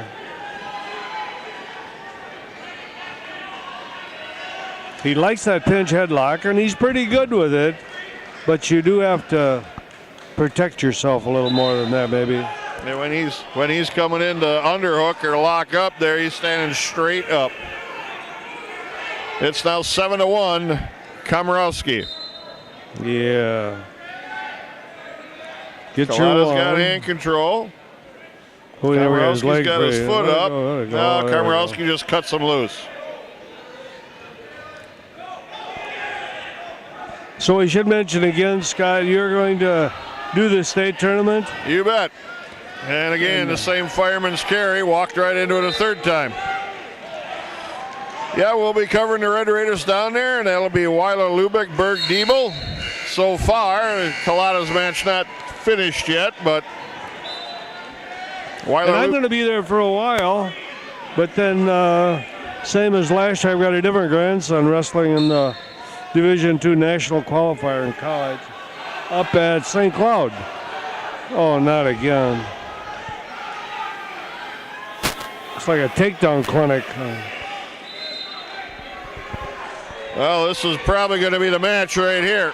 Yeah, we're kind of in trouble here. But I'll tell you one thing, these kids fight hard. There aren't too many of them that just lay down there. That's a technical fall, 17-2. And Lane Collada out in third place. The Red Raiders have 2. Weiler Lubeck, a second place finisher at 138. Berg Diebel, a second place finisher at 152. And they go down. They will take on sectional champions in their first round matchup. Now, that's not to say those guys are going to be better than our guys. because different sectionals have different strengths to them. So Yeah. Well, we kind of knew there was a chance of getting a few third places, and that's kind of where we're at. All I can say again, for you folks, parents, listen. This team came a long way this year, and come runner-up in the Valley. from second to last in the Valley a year ago. Yeah, and with a bunch of young kids, 2 seniors, we're going to miss them. I don't know how we're going to replace Cody and Berg, but the rest of them are all back. And now what they have to do, and I hope some of them are hearing this and their parents, you can't just wait till next year and get a year older, because you will get a year older. That doesn't mean you're going to get a year better. Right. How do you get better? You got to pay some dues. You got to get in that weight room. You got to get in the practice room in the off season. You got to get in some tournaments. Go to a camp. There's a price to pay if you want to be good at something. Well, we're going to take a quick break. Hopefully we'll get head coach Scott Benz to stop by and give us his input on today's sectional and the results. We'll be back with more Lincoln High School Red Raider Wrestling after this short break. And we're back now at the individual sectional. Head coach Scott Bennett, thanks for stopping by and give us your take on today's action. The Red Raiders get 2 through at 138 Weiler Lubeck and at 152 Berg Diebel, both second places. Big improvement from last year, team overall, from being second to last in the Valley Conference to being able to compete second place in the Valley and being able to compete pretty well here in the sectional. Yeah, you know, balance-wise, I think we've made some progress. As far as, you know, having guys, we didn't have anybody favored coming in, and that's kind of a different thing for us. Is we didn't know if we'd get anybody through today. We thought we had chances of maybe 4 or 5 guys getting through.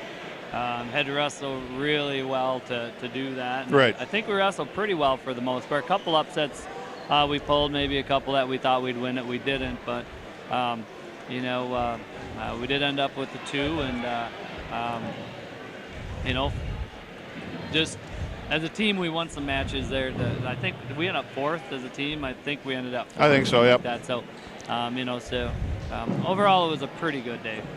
Yeah, the Red Raiders come in. They had A.J. Schutz, Cody Sawyer was a big upset, and Ryan Searing going out early along with Mike Iverson. Okay, if we could have Sawyer was the big upset there. Probably would have looked at getting him a little farther along. Yeah, you know, we actually were winning 2 matches that first round. We got 7 through the first round. We were winning 2 in the third period. Ryan had that match won and unlocks his hands. He didn't know he had a takedown, but that's just being inexperienced in locking your hands. He just stays locked. He gets the takedown, or had the takedown, and wins the match. And then Cody just did not wrestle well. You know, he's struggled here at the sectional level in the past, and I don't know how much that was, you know, in his head. You know, we talked a lot about it, and thought we had made some progress early in the year, and had a great year. Just didn't wrestle his best the last couple weeks, and then unfortunately in wrestling, your last match you usually lose, and you know, that's kind of where it ended with him. You know, on a match that I think we were in decent shape, and lost in the third period, and you know, those things happen, and I wish we would have got him a little farther, but you know, I guess that was in the cards, I guess. Right. You got Damian Bennett at 106, finishing in 3rd place.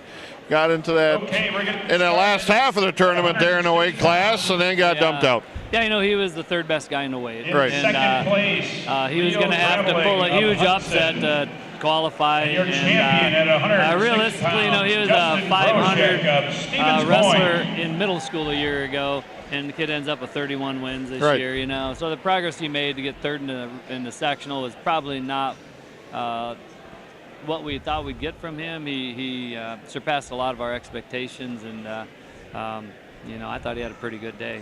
Zach Hamill at 132, finishing in 4th. And again, another tough weight class, and from the start of the year to the end of the year, there's big improvements. Yeah, we got better all along. You know, way back he was like 11th down at Sun Prairie, and I don't think he even placed at the Ed Stack. And You know, so we made a lot of progress. Guys he ran into today were pretty good. It was a pretty deep weight, and I thought wrestled really well in the semifinals. Right. And then didn't have his best match there at the end, but you know, overall had a pretty darn good season. Roger Fuller at 182, out in 4th place. Again, tough weight class, and he's a little undersized, a little underpowered, but improvements again from early in the season. Yeah, you know, probably mid-season he really made a lot of progress, and what maybe could have won that semifinal match, and just ran out of maybe size, you know, got wore down a little bit, but he had a pretty darn good end of the year, and for him to get in the top 4, where, you know, last year we didn't even get out of the regionals, so pretty decent day for him. Blaine Collada at 195, maybe a bit of surprise for the Red Raiders, finishing in 3rd place, but pulled some upsets along the way here throughout the year. Yeah, you know, had a real nice end of the year. Conference he didn't wrestle real well, and then regionals last week he wrestled pretty darn good. And then today I didn't know that we'd get out of the first round. Right. Kid looked pretty big, and kid had a big record, and Lane just kind of hung around and remembered a couple things we worked on in practice at Peterson. He caught him in twice and ended up winning, and then he got into the top 4, and then you know, got beat pretty soundly in that semifinal match. And that 3rd place match, I didn't know what to expect. Never watched the guy before, and so all of a sudden we win and we get into a wrestle back and go to state. Right. He got beat by a guy just better than him. Sure. Getting in the top 3 for him is pretty huge. Right. Cale Bennett's 113-pounder. Again, tough weight class. There was some pretty good kids here, a lot of top-ranked kids, and he had to go against a few of them here in Guzik and Pugh and some of those other guys. He ends up in 3rd place. Yeah, you know, probably, you know, Pugh is probably better than him. We lost to him 3 times, but we did beat him once. And, right.